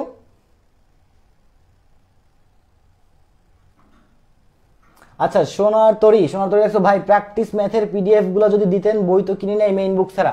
আচ্ছা, আমি আমি একটা চ্যানেলের লিঙ্ক দিব, ওটা আমারই চ্যানেল, পিডিএফ পোর্টাল। হ্যাঁ, পিডিএফ পোর্টাল, ওই চ্যানেলের লিঙ্কে ওখানে তোমার এই যে বইগুলো আছে, কেমিস্ট্রি প্লাস, বায়োলজি প্লাস, তারপর হচ্ছে যত প্রশ্ন ব্যাংক আছে সবগুলোর পিডিএফ পোর্টাল দেওয়া আছে ওখানে, মানে পিডিএফ দেওয়া আছে। ইঞ্জিনিয়ারিং বইয়ের পিডিএফ দেওয়া আছে, ভার্সিটির বইয়ের পিডিএফ দেওয়া আছে, ইচ অ্যান্ড এভরিথিং, প্রত্যেকটার পিডিএফ দেওয়া আছে। আমি একটু পরে ক্লাস শেষে চ্যানেলে দিয়ে দেবো, ঠিক আছে? ওকে, যাই হোক, যে এখানে বলছিলাম কি NH2CO NH2, এটার নামটা কি? এটার নাম হচ্ছে ইউরিয়া, এটার নাম হচ্ছে ইউরিয়া। এখন ম্যাক্সিমাম টাইমই প্রশ্ন আসে যে ইউরিয়াতে নাইট্রোজেনের শতকরা সংযুক্তি কত, ইউরিয়াতে নাইট্রোজেনের শতকরা সংযুক্তি কত, এটা ম্যাক্সিমাম টাইমই প্রশ্নে আসে। তারপরে তোমার দেখো কপার সালফেট .5H2, এটার নাম কি? এটার নাম হচ্ছে তুতে। এটার নাম কি? এটার নাম হচ্ছে তুতে বা বুলো ভিট্রিয়ল, ঠিক আছে? তো এখান থেকে প্রশ্ন আসে যে এইখানে যে পানিটা আছে এটার নাম হচ্ছে কেলাস পানি, এটার নাম কি? কেলাস পানি। এখানে যে পানিটা আছে এই পানির শতকরা সংযুক্তি কত, ঠিক আছে? তো এখন দেখো, আমরা যদি এইখান থেকে নাইট্রোজেনের শতকরা সংযুক্তি বের করতে যাই, এই যে প্রথমটা আমরা সলভ করি, ইউরিয়া থেকে আমরা নাইট্রোজেনের শতকরা সংযুক্তি বের করা শিখি বা বের করি একটু। হ্যাঁ, হয়তো অনেকেই পারবা, ইজিলি পারবা, অনেকের মনে আছে, আবার অনেকের মুখস্থ আছে। একবার দেখাই দিই তাহলে আরো ভালো করে পারবা। কার শতকরা সংযুক্তি বের করতে বলছে? নাইট্রোজেনের, তাই না? কার শতকরা সংযুক্তি বের করতে বলছে? নাইট্রোজেন। নাইট্রোজেনের পরমাণুর ভর কত? 14। নাইট্রোজেন পরমাণুর ভর কত? 14। তাহলে দিলাম 14 গুণ এই যৌগে নাইট্রোজেন সংখ্যা কয়টা দেখো তো? 1 2, দুইটা। তাহলে দিলাম গুণ 2 ইন্টু সূত্রের 100। এবার কি? আণবিক ভর। ওকে, তাহলে আণবিক ভরটা যদি আমরা একটু হিসাব করি, নাইট্রোজেনের 14, হাইড্রোজেনের 1 2, 1 আর 2 গুণ করলে হচ্ছে 2, কার্বনের 12, অক্সিজেনের 16, আবার নাইট্রোজেনের হচ্ছে গিয়ে তোমার 14, হাইড্রোজেনের 2, যোগ করলে কত আসে দেখো তো? 14 আর 2 16, 16 আর 14 30, 30 আর 12, 30 আর 12 হচ্ছে তোমার 42, 42 আর 2 44, 44 আর 16 60। তাহলে ইউরিয়ার আণবিক ভর হচ্ছে 60, ঠিক আছে? 60। তাহলে হিসাব করলে দেখবা যে এখানে আসে 46 পয়েন্ট সামথিং এত পার্সেন্ট, ঠিক আছে? 46 পয়েন্ট সামথিং, মেবি এটা 46.9% এরকম আসে। ওকে, তো তাহলে ইউরিয়াতে নাইট্রোজেনের শতকরা সংযুক্তি 46.9%, এটাকে আমরা 47%ও বলতে পারি, এটাকে আমরা 47%ও বলতে পারি। তো এভাবে আর কি শতকরা সংযুক্তি বের করে। এখন এই যে ইউরিয়া আর কপার সালফেট, এই যে দুইটা বললাম, এই দুইটা পারলে মুখস্থ রাখো, তাহলে তোমার পরীক্ষার হলে সময়টা নষ্ট হবে না, ঠিক আছে? পরীক্ষার হলে সময়টা নষ্ট হবে না। সূত্র কি? পরমাণুর ভর গুণ সংখ্যা ইন্টু 100 ডিভাইডেড বাই আণবিক ভর। একজনই কমেন্ট করছিল ভাই এখানে কোনো শর্টকাট আছে কিনা। না, এখানে কোনো শর্টকাট নাই, ঠিক আছে? এই শতকরা সংযুক্তির কোনো শর্টকাট নাই। শর্টকাট একটাই, যে মুখস্থ রাখতে হবে, ঠিক আছে? মুখস্থ রাখতে হবে। তারপর দেখো এই যে কপার সালফেট, এই যে দেখো আমি এখানে হয়তো এই যে বোর্ডেই তোমরা দেখতে পাচ্ছ কপার সালফেট। এখানে কপার সালফেট বা তুতের স্ফটিকে পানির শতকরা পরিমাণ কত দেখতেই পাচ্ছ। হ্যাঁ, তো দেখো তো তোমার কপার সালফেটের আণবিক ভর কত আসতেছে? পানি সহ কপার সালফেটের আণবিক ভর 249.5, এটা হচ্ছে পানি সহ। আর পানি ছাড়া কত? 200, পানি ছাড়া ছিল তোমার 159.5, এটা হচ্ছে পানি ছাড়া ছিল, ঠিক আছে? তো এবার দেখো পানির পরিমাণটা বের করছে 36.027%, ঠিক আছে? এটা মুখস্থ রাখবা, এটা মুখস্থ রাখবা পারলে, কারণ এই প্রশ্নটা অনেকবার আসছে, অনেকবার এই প্রশ্নটা অনেকবার আসছে। আচ্ছা, এবার item 5, sorry item 4, molarity normality. Molarity খুবই ইম্পর্টেন্ট, খুবই ইম্পর্টেন্ট। মোলারিটি নরমালিটি খুবই ইম্পর্টেন্ট। ওকে, আচ্ছা,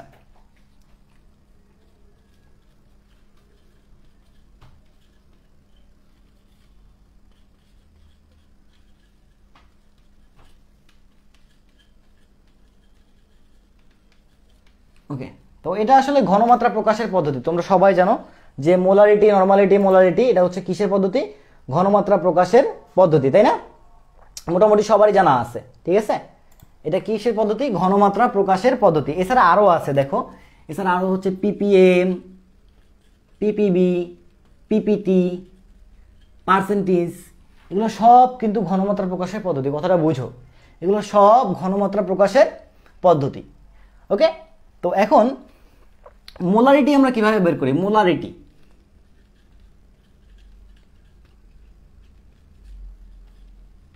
মোলারিটিকে আমরা এস দ্বারা প্রকাশ করি।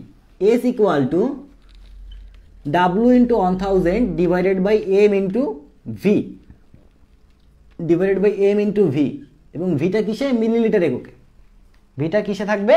মিলিলিটার এককে থাকবে। এই সূত্রই, মানে এই সূত্রটা সবাই জানো, কিন্তু ছোট বড় বৃদ্ধ সবাই কিন্তু এই সূত্রটা জানে। S equal to W into 1000 divided by M into V. Okay, W দ্বারা কি বোঝাচ্ছে? ডাব্লিউ দ্বারা বোঝাচ্ছে এখানে প্রদত্ত ভর।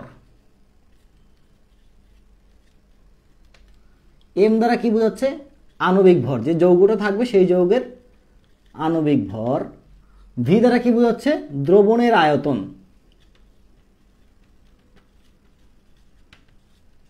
ভি দ্বারা কি বোঝাচ্ছে? দ্রবণের আয়তন। তাহলে মোটামুটি সবাই এই জিনিসটা জানো। সো এটা আমি আর না করাইলেও চলবে, ঠিক আছে? আমি যে মোলারিটি আছে এটা আমি না করাইলেও চলবে। আমি আলোচনা করব normality, PPM, PPB, PPT, percentage, এগুলো নিয়ে আমি খুব ভালোভাবে আলোচনা করব, ঠিক আছে? আচ্ছা, তারপরে এখান থেকে একটা ম্যাথ করাই যায়। একটা কোশ্চেন মনে করো যেরকম যে সোডিয়াম হাইড্রোক্সাইডের 10% দ্রবণে, 10% না সরি, সোডিয়াম হাইড্রোক্সাইডের 100 মিলিলিটার দ্রবণে 100 মিলিলিটার দ্রবণে 5 গ্রাম সোডিয়াম হাইড্রোক্সাইড দ্রবীভূত আছে।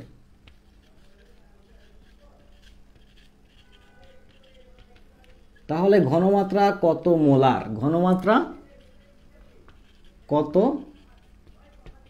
মোলার? ওকে, যখনই এরকম বলবে ঘনমাত্রা কত মোলার, খেয়াল করো, যখনই এরকম বলবে যে ঘনমাত্রা কত মোলার, তখনই বুঝতে হবে তোমাকে মোলারিটি বের করতে বলছে। কি বের করতে বলছে? মোলারিটি বের করতে বলছে।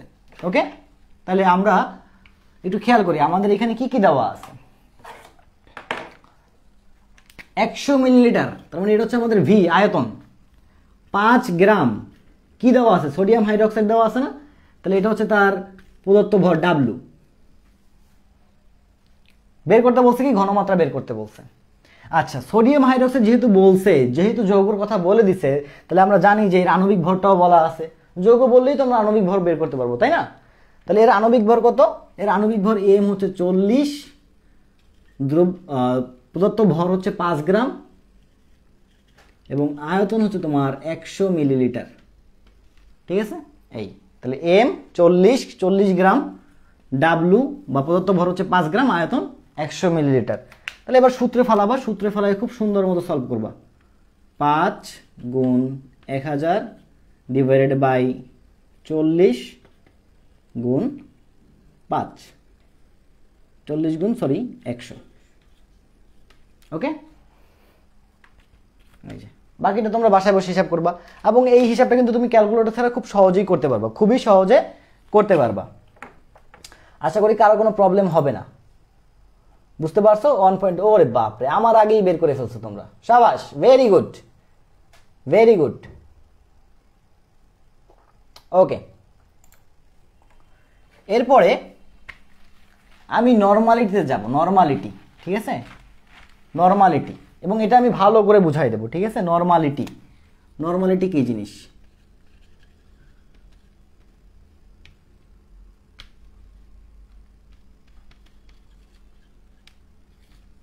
নরমালিটি এটা খুব ভালো করে একটু বুঝাই দিই, দেখো।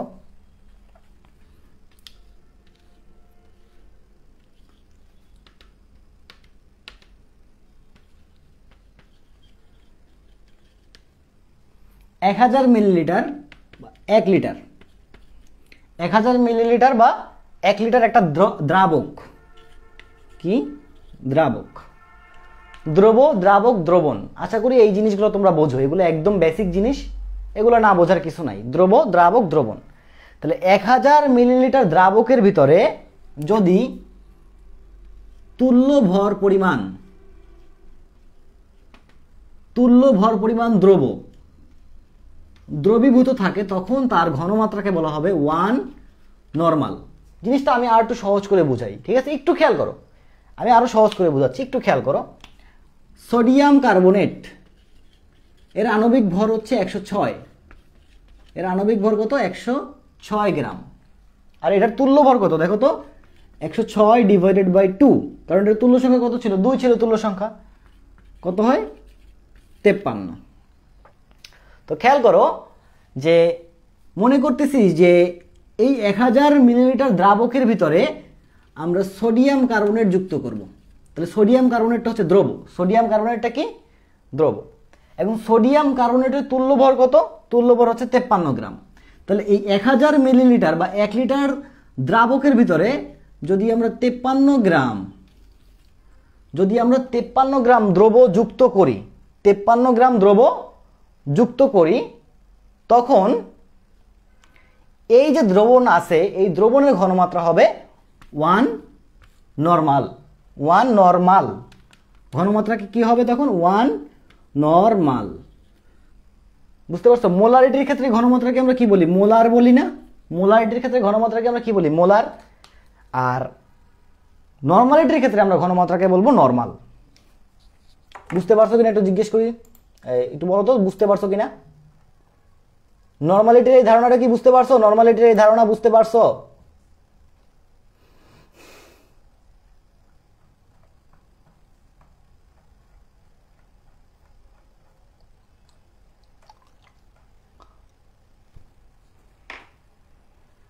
আর একবার, তাই তো?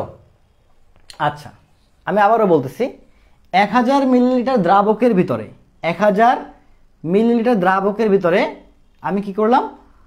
সোডিয়াম কার্বনেট নামে একটা দ্রব্য আছে। মনে করো সোডিয়াম কার্বনেট দিয়ে বুঝাচ্ছি কারণ এটা দিয়ে বুঝতে সুবিধা। আমাদের দ্রব্যটা কি? Sodium carbonate. তাহলে 1000 মিলিলিটার দ্রাবকের ভিতরে 1000 মিলিলিটার বা 1 লিটার দ্রাবকের ভিতরে আমি যদি 53 গ্রাম সোডিয়াম কার্বনেট দ্রবীভূত করি, 53 গ্রাম, এই 53টা কি? এই 53 হচ্ছে সোডিয়াম কার্বনেটের তুল্য ভর। অর্থাৎ 1 লিটার দ্রাবকের ভিতরে আমরা তুল্য ভর পরিমাণ দ্রব যদি দ্রবীভূত করি, তখন সেই দ্রবণের ঘনমাত্রাকে বলা হবে 1 নরমাল। কি বলছি বুঝতে পারছো? তখন সেই দ্রবণের ঘনমাত্রা কত হবে? 1 নরমাল। ওকে, আচ্ছা, যাই হোক, এইটুকু যদি না বুঝতে পারো আহামরি কোনো প্রবলেম নাই, কারণ নরমালিটির সূত্র আছে। এখন আমরা নরমালিটির সূত্র দেখব, ঠিক আছে? তো দেখো, নরমালিটির সূত্রটা হচ্ছে এরকম যে n ইকুয়াল টু, নরমালিটিকে আমরা n দ্বারা প্রকাশ করি, n equal to W into 1000 divided by E into V. লেখো, এই সূত্রটা খাতায় লেখো, ঠিক আছে? এই সূত্র খাতায় লেখো, নরমালিটি সমান সমান W into 1000 divided by E into V. Okay, আচ্ছা, তাহলে এই ই কি? এই ই হচ্ছে তুল্য ভর, এই ই হচ্ছে তুল্য ভর। আচ্ছা, আর আমরা একটু আগে শিখছিলাম কিন্তু E equal to M by E, অর্থাৎ তুল্য ভর সমান সমান আণবিক ভর ডিভাইডেড বাই তুল্য সংখ্যা। একটু আগে কিন্তু আমরা এটা শিখছি, তুল্য ভর সমান সমান আণবিক ভর বাই তুল্য সংখ্যা, এটা কিন্তু আমরা শিখছি। ওকে, তাহলে খেয়াল করো, এন এন এর মতো থাকলো, ডাব্লু ডাব্লুর মতো থাকলো, 1000 1000 মতো থাকলো। এই যে ই আছে তুল্য ভর, এর পরিবর্তে আমরা এম বাই ই লিখলাম। কি লিখলাম? M divided by E into V. এখন এই যে ইটা এখানে আছে, এই ইটাকে কিন্তু আমি এখানে নিয়ে যেতে পারি উপরে। ইটা যদি উপরে চলে যায় তাহলে দেখো তো আলটিমেটলি কি থাকে?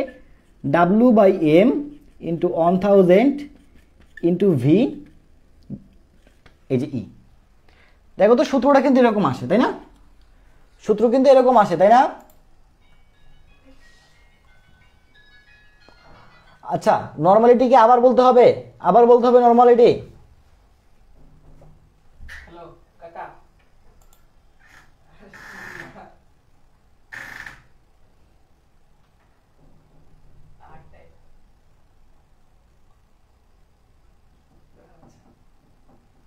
নরমালিটিকে আমরা আরেকবার বলবো? মনে হয় তো দরকার নাই, ঠিক আছে? আচ্ছা,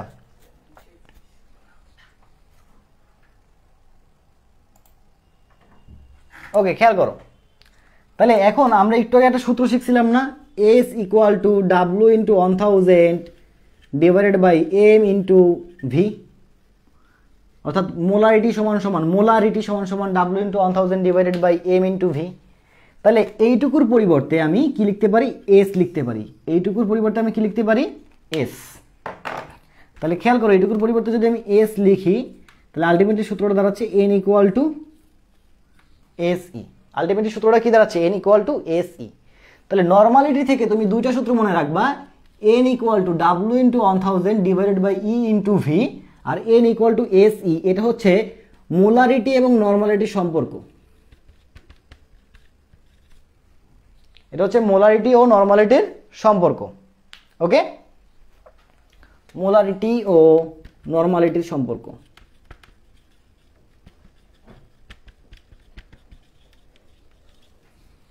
ঠিক আছে, আর এটা হচ্ছে নর্মালিটির সূত্র। এবার আমরা ম্যাথে চলে যাব। ঠিক আছে, এবার আমরা ম্যাথে চলে যাব।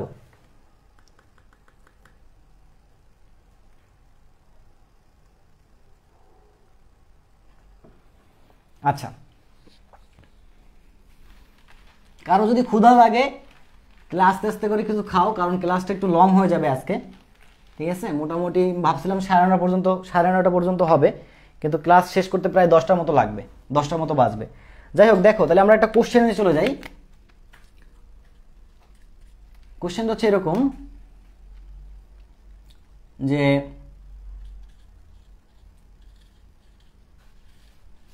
সোডিয়াম কার্বনেটের 5.3 গ্রাম, সোডিয়াম কার্বনেটের 5.3 গ্রাম দ্রব্য 100 মিলিলিটার, 100 না 200, যাও 200 মিলিলিটার দ্রাবকে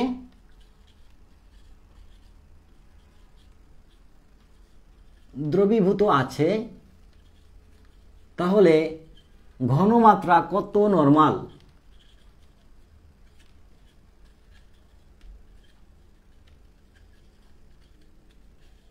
ওকে, সোডিয়াম কার্বনেটের 5.3 গ্রাম দ্রব্য 200 মিলিলিটার দ্রাবকে দ্রবীভূত আছে, তাহলে ঘনমাত্রা কত নরমাল? ওকে, আচ্ছা, তো খেয়াল করো নরমাল বলে দিছে, তার মানে তোমাকে নরমালিটি বের করতে হবে। তাহলে এন ইকুয়াল টু, সূত্রটা কি মনে করার চেষ্টা করো, W into 1000 divided by E into V, তাই না? ডাব্লু মানে হচ্ছে প্রদত্ত ভর, প্রদত্ত ভর কত? 5.3 গ্রাম। তাহলে ডাব্লুর পরিবর্তে লিখলাম আমি 5.3 ইন্টু 1000 ডিভাইডেড বাই ই দ্বারা কি বোঝাচ্ছে? ই দ্বারা বোঝাচ্ছে তুল্য ভর। সোডিয়াম কার্বনেটের তুল্য ভর কত? 53, তাই না? তাহলে দিলাম আমি 53। ভি দ্বারা কি বোঝাচ্ছে? আয়তন। আয়তন কত দেওয়া আছে? 200 মিলিলিটার। তাহলে আমি দিলাম 200। তাহলে 0 0 কাটা, 0 0 কাটা। এখন দেখো এই 10 আর 53কে যদি আমি ভাগ করি তাহলে 5.3 আসে না? দেখো তো 10 এবং 53, মানে 53কে তুমি যদি 10 দ্বারা ভাগ করো তাহলে কত আসে? 5.3 আসে না? তাহলে দেখো তো 5.3 কাটাকাটি গেল থাকে 1 নরমাল। ও সরি, এখানে তো 2 আছে। 5.3 কাটাকাটি গেল থাকে 1, তাহলে আসে কত? 1/2, 0.5 নরমাল। ঠিক আছে, 0.5 নরমাল। এই যে বুঝতে পারছো কিনা একটু বলো তো আমারে। তাহলে এই টাইপের যদি ম্যাথ আসে নরমালিটি থেকে, এই টাইপের ম্যাথ আসলে পারবা না তোমরা?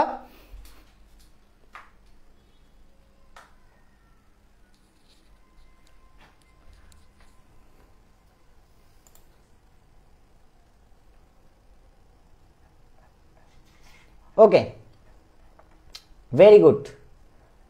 আচ্ছা, তাহলে আমরা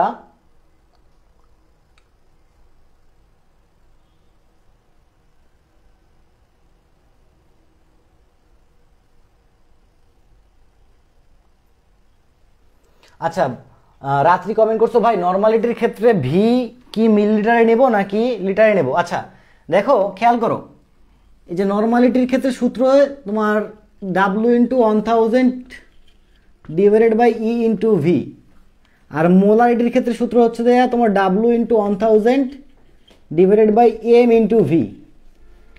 তো কথা হচ্ছে এই যে উভয় ক্ষেত্রে তোমার এই যে ভিটা আছে, এই ভি যদি তুমি মিলিলিটারে নাও, তাহলে উপরে 1000 আসবে। আর ভি যদি লিটারে নাও, ভি লিটারে নিলে এই 1000 আসবে না। কথা কি বুঝতে পারছো? যদি তুমি এটাকে লিটারে নাও, আয়তনটা যদি লিটারে নাও তাহলে উপরে 1000 আসবে না। আর আয়তনকে যদি তুমি মিলিলিটারে নাও তাহলে উপরে 1000 আসবে। ঠিক আছে, ক্লিয়ার? ওকে,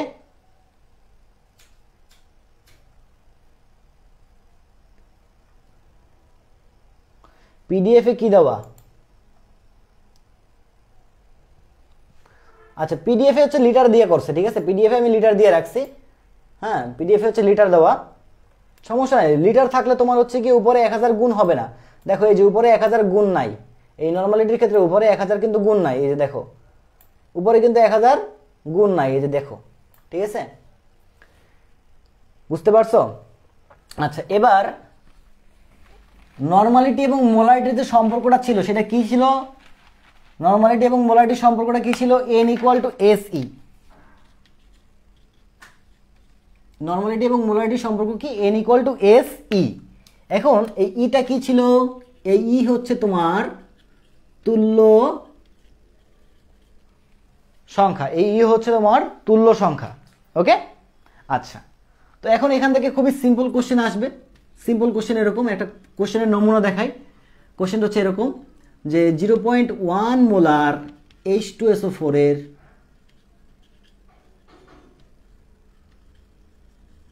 ঘনমাত্রা কত নরমাল? একটু বের করো তো তোমরা। 0.1 মোলার H2SO4 এর ঘনমাত্রা কত নরমাল একটু বের করো তো, দেখি তো কে সবার আগে পারে, আচ্ছা, পিডিএফ এটা দিব। ঠিক আছে, পিডিএফ তো এটা দিবই, তার সঙ্গে তোমার হচ্ছে গিয়ে যে এটা আছে, কি বলে এটারে, এই অধ্যায়ের ফুল লেকচার শিট আমি দিয়ে দেবো, চাপ নিও না। ঠিক আছে, ক্লাস শেষ হতে দাও, ক্লাস শেষ হওয়ার পরে পাবা। আচ্ছা, মোলালিটি করাবেন না ভাইয়া? না, মোলালিটি করাবো না, যেটা দরকার নাই। হ্যাঁ, মোলালিটি যেটা দরকার নেই সেটা করাবো না, বুঝছো? মোলালিটি করাবো না আপাতত। আচ্ছা, তো এখন দেখো এখানে তো আমরা খুবই সিম্পলি দেখো এখানে কি দেওয়া আছে? এস দেওয়া আছে, S = 0.1 আর তুল্য সংখ্যা ই কত? 2। তাহলে n = SE 0.2। ঠিক আছে, 0.2। ক্লিয়ার?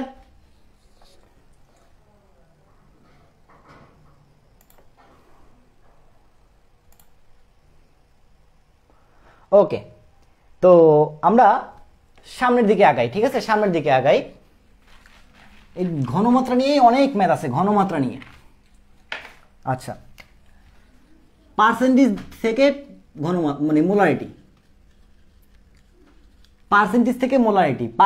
মোলারিটি মানে হচ্ছে এস। তোমরা দেখবা যে বিভিন্ন সময় বোতলের গায়ে লেখা থাকে এত পার্সেন্ট অ্যালকোহল তো তোমরা দেখো নাই, দেখবা যে এত পার্সেন্ট অমুক, এত পার্সেন্ট অমুক, এত পার্সেন্ট তমুক। ঠিক আছে, যেমন ভিনেগারের গায়ে লেখা থাকে 6% ইথানয়িক অ্যাসিড, বা তোমার হচ্ছে গিয়া এই যে মানে কার্বলিক অ্যাসিডের গায়ে লেখা থাকে 40% কার্বলিক অ্যাসিড, এরকম কথা লেখা থাকে। তো এই যে পার্সেন্টেজ দিয়ে বলে এটা হচ্ছে ঘনমাত্রা প্রকাশ করতেছে। ঠিক আছে, তাহলে পার্সেন্টেজ হচ্ছে ঘনমাত্রা প্রকাশের একটা পদ্ধতি। পার্সেন্টেজ কি? ঘনমাত্রা প্রকাশের একটা পদ্ধতি। এখন পার্সেন্টেজ থেকে আমাদের কি বের করতে হয়? মোলারিটি বের করতে হয়। তো মোটামুটি সবাই এটা জানো। ঠিক আছে, পার্সেন্টেজ থেকে মোলারিটি কিভাবে বের করে? তো সূত্রটা হচ্ছে S = 10x/m। লিখে রাখো, শতকরা থেকে মোলারিটি বের করার সূত্র হচ্ছে S = 10x/m। ঠিক আছে, S = 10x/m। এখানে x দ্বারা কি বোঝাচ্ছে?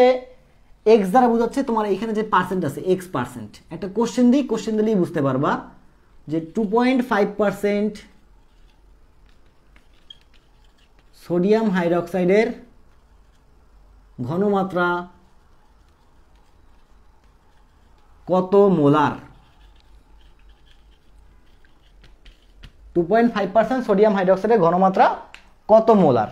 ঠিক আছে, তাহলে এইখানে সূত্র কি? S = 10x/m। তাহলে এই যে 2.5 এটাই হচ্ছে আমাদের x, এটাই আমাদের এক্স। তাহলে চাইছে কি ঘনমাত্রা কত মোলার, এটা চাইছে, তাই না? তাহলে আমরা কি জানি, এস ইকুয়াল টু 10x/m।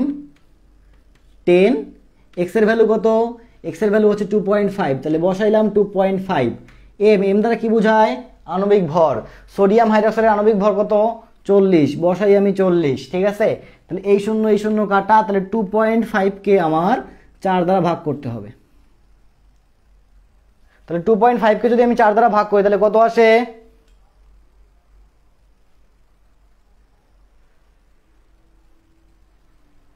2.5কে যদি আমি 4 দ্বারা ভাগ করি, 4 দ্বারা ভাগ করলে আসে আমার 0.625, এরকমই আসে, ঠিক আছে? তাহলে এত মোলার। ওকে, আচ্ছা, তো আশা করি তোমরা এটুকু বুঝতে পারছো।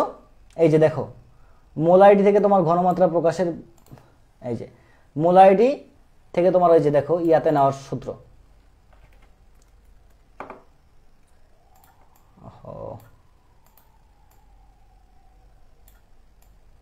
এই যে S ইকুয়াল টু 10x/m, এখানে পার্সেন্টেজের ভ্যালুটা, ঠিক আছে? আচ্ছা, তো ppm দেখো এখানে এই যে শীট দিছি, এই শীটে ppm নিয়ে অনেক কিছুই লেখা আছে যদিও শীটে, কিন্তু এত কিছু আসলে লাগবে না, ঠিক আছে?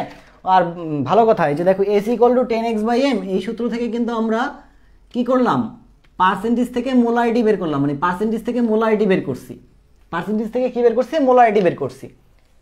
তো এখন তোমাকে যদি মোলারিটি দেওয়া থাকে, পার্সেন্টেজ বের করতে পারবা না? পারবা। যেমন যদি প্রশ্ন বলে যে 0.1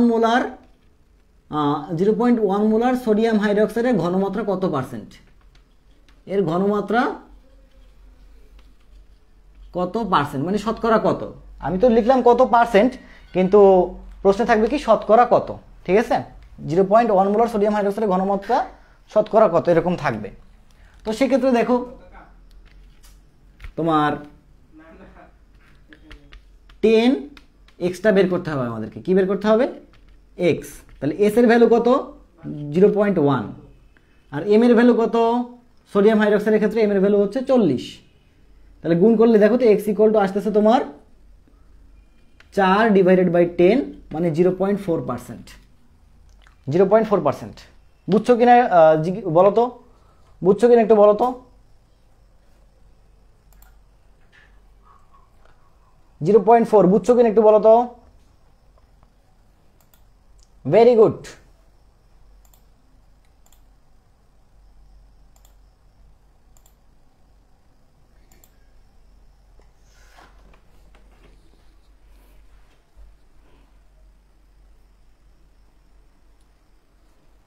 ওকে, আচ্ছা, পিপিএমটা এবার চলে যাই, আমরা পিপিএম এ যাই, ঠিক আছে?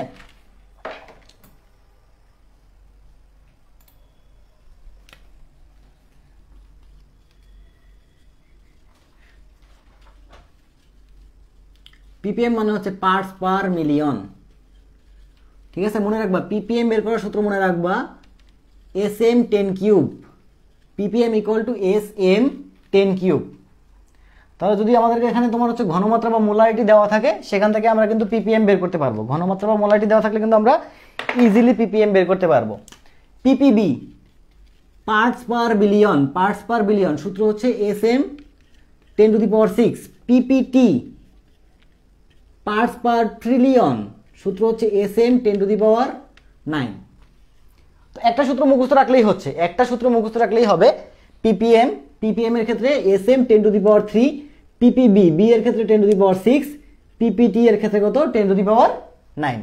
369, ঠিক আছে? 369, PPM SM10³, PPB SM10⁶, PPT হচ্ছে SM10⁹।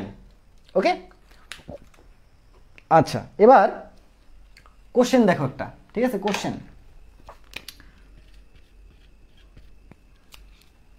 হচ্ছে এরকম,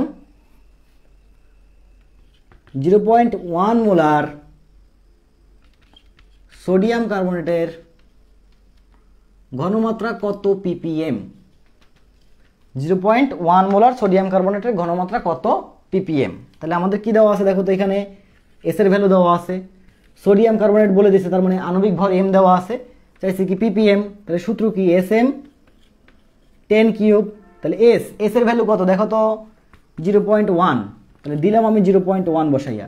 এম এর ভ্যালু কত, সোডিয়াম কার্বনেটের আণবিক ভর হচ্ছে 106, তাহলে বসাইলাম আমি 106। 10⁻³ মানে কত 1000, তাহলে দেখো তো গুণ করলে কত আসে 10.6 ইন্টু 1000, তাহলে আলটিমেটলি গুণ করলে 10,600, এই যে এটা আসে এত ppm। এবং এই কোশ্চেনটা না, এই কোশ্চেনটা অনেক অনেক বেশি আসে, ঠিক আছে, অনেক অনেক বেশি আসে। আচ্ছা, তো এখানে দেখবা তোমাদের মানে যদি ppm এ যদি পার্সেন্টেজ দেওয়া না থাকে, ঠিক আছে, যেমন এখানে একটা কোশ্চেন দেওয়া আছে, দেখো খেয়াল করো সবাই, হ্যাঁ, এই যে কোশ্চেন নাম্বার 1, এটা একটু দেখো। 1000 গ্রাম পানিতে 0.01 মিলিগ্রাম আর্সেনিক দ্রবীভূত অবস্থায় থাকলে আর্সেনিকের ঘনমাত্রা কত ppb এককে, ঠিক আছে। আচ্ছা, ওকে, তো খেয়াল করো, আশা করি সবাই এটুকু বুঝতে পারছো যে এই যে পড়াইলাম, এই যে SN10³ এর সূত্র, এটা সবাই জানো, এটা সবাই জানো। কিন্তু যদি কোশ্চেন এরকম থাকে, কোশ্চেন যদি এরকম থাকে যে 1000 গ্রাম পানিতে 0.01 মিলিগ্রাম আর্সেনিক আছে, তাহলে তার ঘনমাত্রা কত ppm, ঘনমাত্রা কত ppm, ঠিক আছে। দেখো এখানে কিন্তু কোনো পার্সেন্টেজ নাই, কোনো পার্সেন্টেজ আছে এখানে, এখানে কিন্তু কোনো পার্সেন্টেজ নাই, ঠিক আছে। এখানে কি আছে, ভর আছে, এখানেও কি আছে, ভর আছে। তাহলে এই টাইপের যখন প্রবলেম পাবা, প্রবলেম পাইলে মনে রাখবা যে ppm ইকুয়াল টু ছোট ভর ডিভাইডেড বাই বড় ভর গুণ 10⁻6 গুণ 10⁻6। যখনই এইরকম টাইপের প্রবলেম পাবা যেখানে তোমার হচ্ছে পার্সেন্টেজ দেওয়া থাকবে না, অর্থাৎ শতকরা দেওয়া থাকবে না, সেই সব ক্ষেত্রে উপরে ছোট ভর নিচে বড় ভর, মানে ছোট বাই বড়, উপরে ছোট নিচে বড়, তাহলে ছোট ভর ডিভাইডেড বাই বড় ভর ইন্টু 10⁻6, ওকে। তাহলে দেখো তো ছোট ভর কত 0.01 আর বড় ভর কত 1000 গ্রাম ইন্টু 10⁻6। এখন খেয়াল করো, আমরা যখন হিসাব নিকাশ করব তখন যদি ভর মানে একক একক যদি আলাদা হয়, এই দরজা চাপা, কমন সেন্স নেই, ওই দরজা চাপা, মানে পোলাপানের সামনে বসে আমার মানে মাথা গরম করা লাগে না। খেয়াল করো, এখন খেয়াল করো এইখানে এই যে 0.01 এটা কি মিলিগ্রাম এককে আছে না, এটা কি এককে আছে, মিলিগ্রাম এককে আছে, আর এটা কিসে আছে, গ্রাম এককে আছে। তাহলে এই যে মিলিগ্রাম আছে, এই মিলিগ্রামকে কি মিলিগ্রামে রাখা যাবে না, রাখা যাবে না, এটাকে কিসে নিতে হবে, গ্রামে নিতে হবে।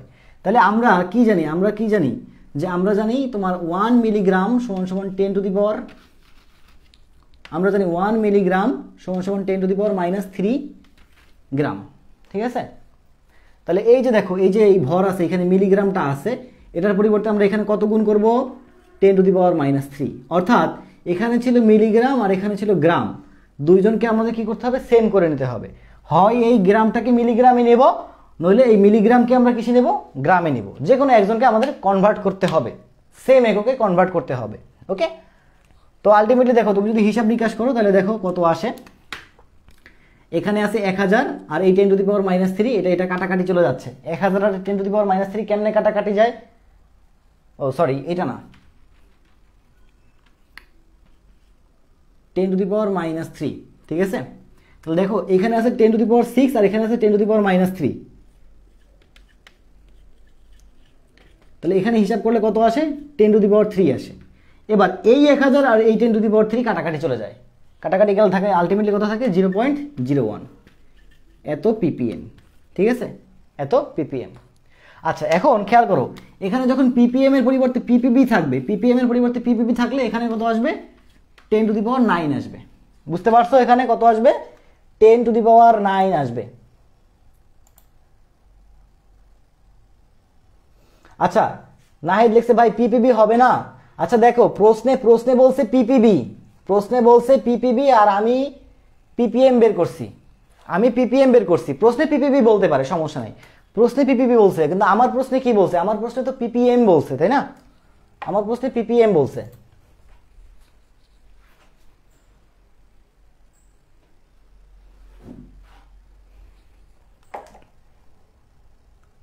হ্যাঁ, ক্লাসের টাইমে ছেলেপেলে গ্রুপে জয়েন হচ্ছে।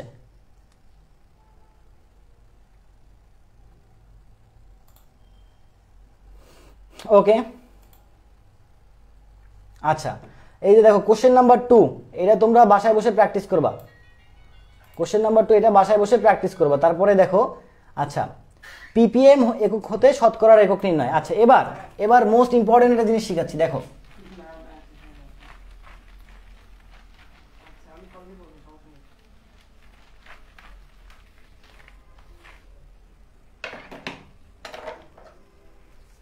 দেখো, এটা হচ্ছে ঘনমাত্রার রূপান্তর, টপিকটার নাম হচ্ছে ঘনমাত্রার রূপান্তর, এবং এই টপিকটা সবাই খাতায় তোলো, বোঝো আর না বোঝো খাতায় তোলো। ঘনমাত্রার রূপান্তর বোঝো আর না বোঝো খাতায় তোলো, ঠিক আছে? এটা চিত্র আঁকবো, সেই চিত্রটা খাতায় তুলবা।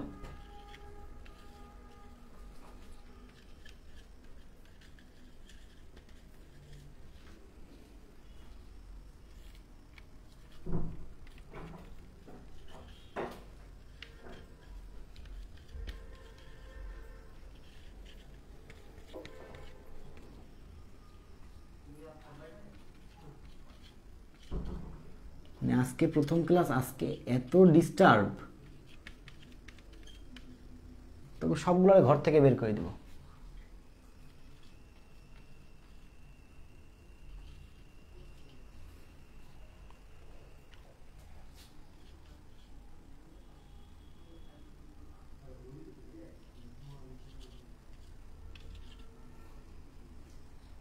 ওকে, এতক্ষণ যা পড়াইলাম সে সবগুলো একত্রে এই ছকের ভিতরে আছে। ঘনমাত্রা রূপান্তরের জন্য আমাদের এটা লাগবে, ঠিক আছে? এই জিনিসটা একটু জাস্ট খাতায় তুলে রাখো, খাতায় তুলো, তারপরে আমি বুঝাই দিচ্ছি।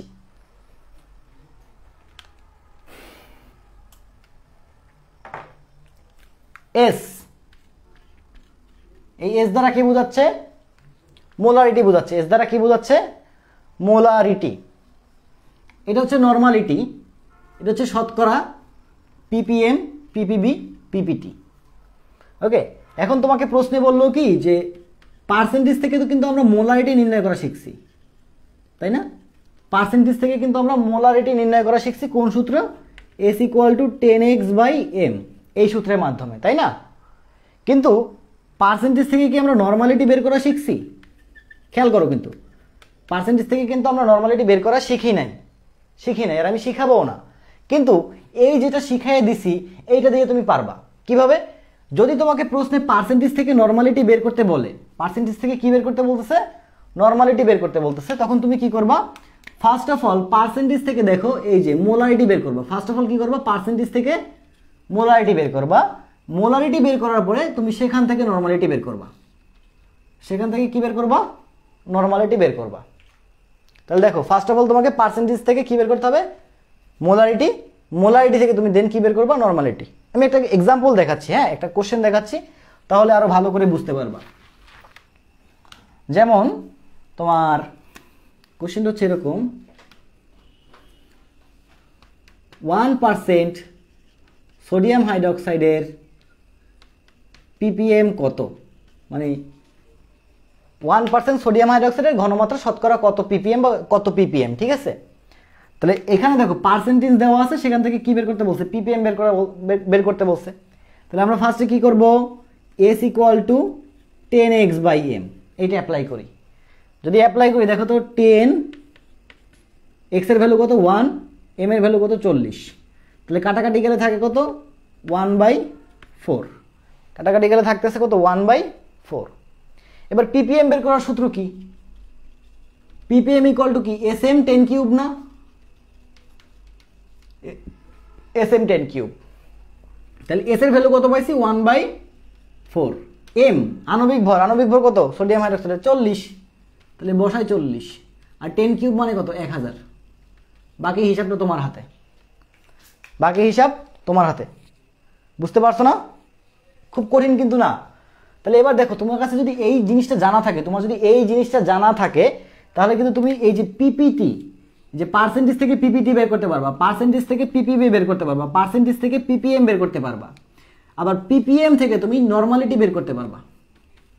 পিপিএম থেকে নর্মালিটি বের করবা কিভাবে? দেখো, পিপিএম থেকে তুমি মোলারিটি বের করবা, সেখান থেকে আবার তুমি নর্মালিটি বের করবা। আর দেখো, আমি কিন্তু সূত্রগুলো লিখে রাখছি। এই জিনিসটা বোঝো নাই কে? জাস্ট একটু আমাকে বলো, এই জিনিসটা বোঝো নাই কে? আমি আবার বুঝাই দেবো, ঠিক আছে? এই জিনিসটা বোঝো নাই কে?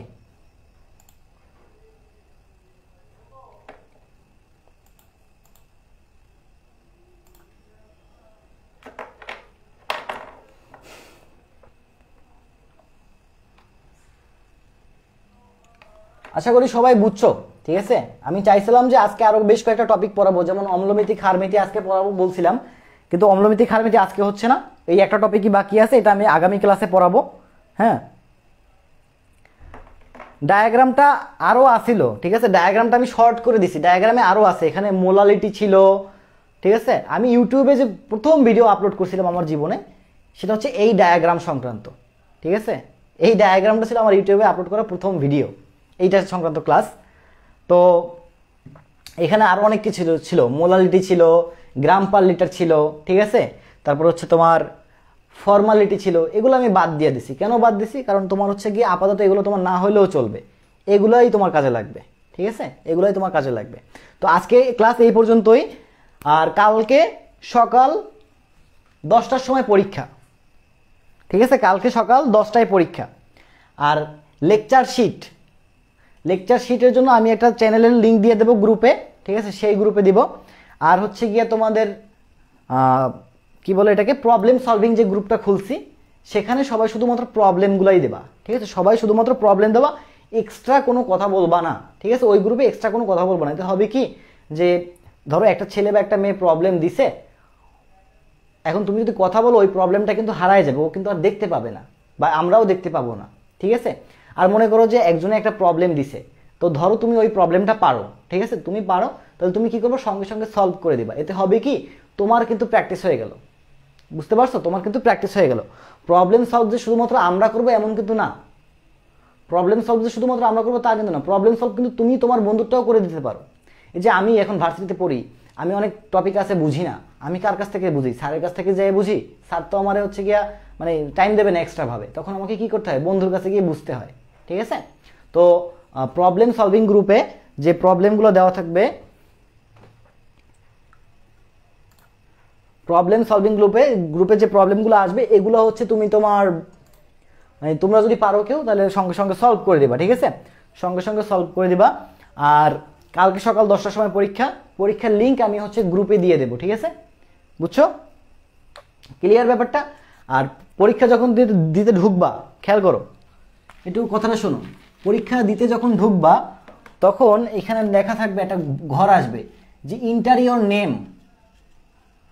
এখানে তুমি তোমার রোল বসাবা, ঠিক আছে? এখানে তুমি তোমার রোল বসাবা। বুঝতে পারছো? ক্লিয়ার?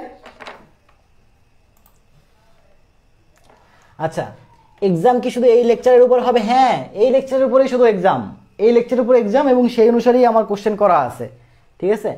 ভাই সকালে পরীক্ষা দিয়েন না কেন? সকালে কি, সকালে পরীক্ষা দিয়েন না? না না, সকালেই করতে হবে। সারাদিন পড়তে পারবো তো ভাইয়া?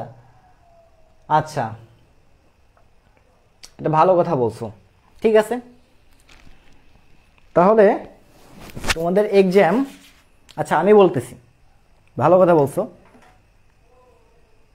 আচ্ছা, তোমাদের এক্সাম আমি বলতেছি বিকাল 5টায়, ঠিক আছে? এক্সাম বিকাল 5টায়। বুঝতে পারছো? হ্যাঁ,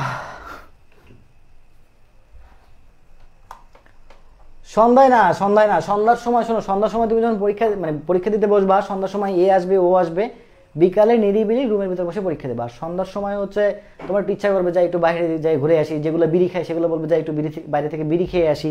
সন্ধ্যার সময় দেখবো দুনিয়া যত বিড়িখোর আছে সবগুলো সন্ধ্যার সময় বিড়ি খাওয়ার প্যারা জাগে, ঠিক আছে? তো এই জন্য সন্ধ্যায় না, পরীক্ষা হবে বিকাল 5টায়। ওকে, এই অ্যালেক্স, এই অ্যালেক্সটাকে, এই অ্যালেক্সটাকে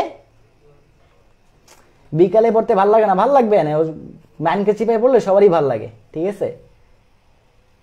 এই অ্যালেক্স সেরা ক্লাস না রে ভাই, আজকে আমি সেরা ক্লাস দিতে পারিনি, ঠিক আছে? আজকে আমি আমার সেরাটা দিতে পারিনি, কারণ হচ্ছে আজকে প্রবলেমের কারণে, মানে ডিস্টার্বের কারণে আমি আজকে আমার সেরাটা দিতে পারিনি। বারবার মনোযোগ আমার নষ্ট হয়ে যাচ্ছিল, বারবার মনোযোগ নষ্ট হয়ে যাচ্ছিল। একটা ক্লাস করাতে গেলেও তো মনোযোগ লাগে, আমি আজকে আমার সেরাটা দিতে পারিনি, ঠিক আছে? সো এইসব সেরা ক্লাস মেলাস বলে পাম মার্কা কথাবার্তা আমার ভালো লাগবে না, ঠিক আছে? আচ্ছা ভাই, এসব দুষ্ট জিনিস খাই না। ওরে বাপরে, কি ভদ্রলোক! দেখা যাবে না ভার্সিটিতে উঠলে সবাই সবাই শুরু করে দিছো, ঠিক আছে? ভাই জীবনটাই বিড়ির মতো জ্বলতেছে। হ্যাঁ, জীবন তো বিড়ির মতো জ্বলবেই, জীবন একটা। যাক, ওকে, আজকের মতো আল্লাহ হাফেজ। বাসায় বসে সবাই সবাই সবাই সবাই পড়ো। আচ্ছা, আর পরীক্ষা অবশ্যই অনলাইনে পরীক্ষা, কিন্তু এই যে তন্ময় তুমি বলছো ও এম এলো খার থেকে কি এক্সাম, ও অম্লখার থেকে কি এক্সাম হবে কিনা? না, অম্লখার থেকে এক্সামে আসবে না প্রশ্ন, ঠিক আছে? অম্লখার থেকে এক্সামে প্রশ্ন আসবে না। আজকে আমি আমার বেস্ট দিতে পারিনি ডিস্টারবেন্সের কারণে, ঠিক আছে? ইনশাল্লাহ আগামী দিন বেস্ট পাবা, ঠিক আছে? আর ওকে, তাহলে আজকের মতো এখানেই, ঠিক আছে? সবাই পড়ো, বাসায় বসে পড়ো।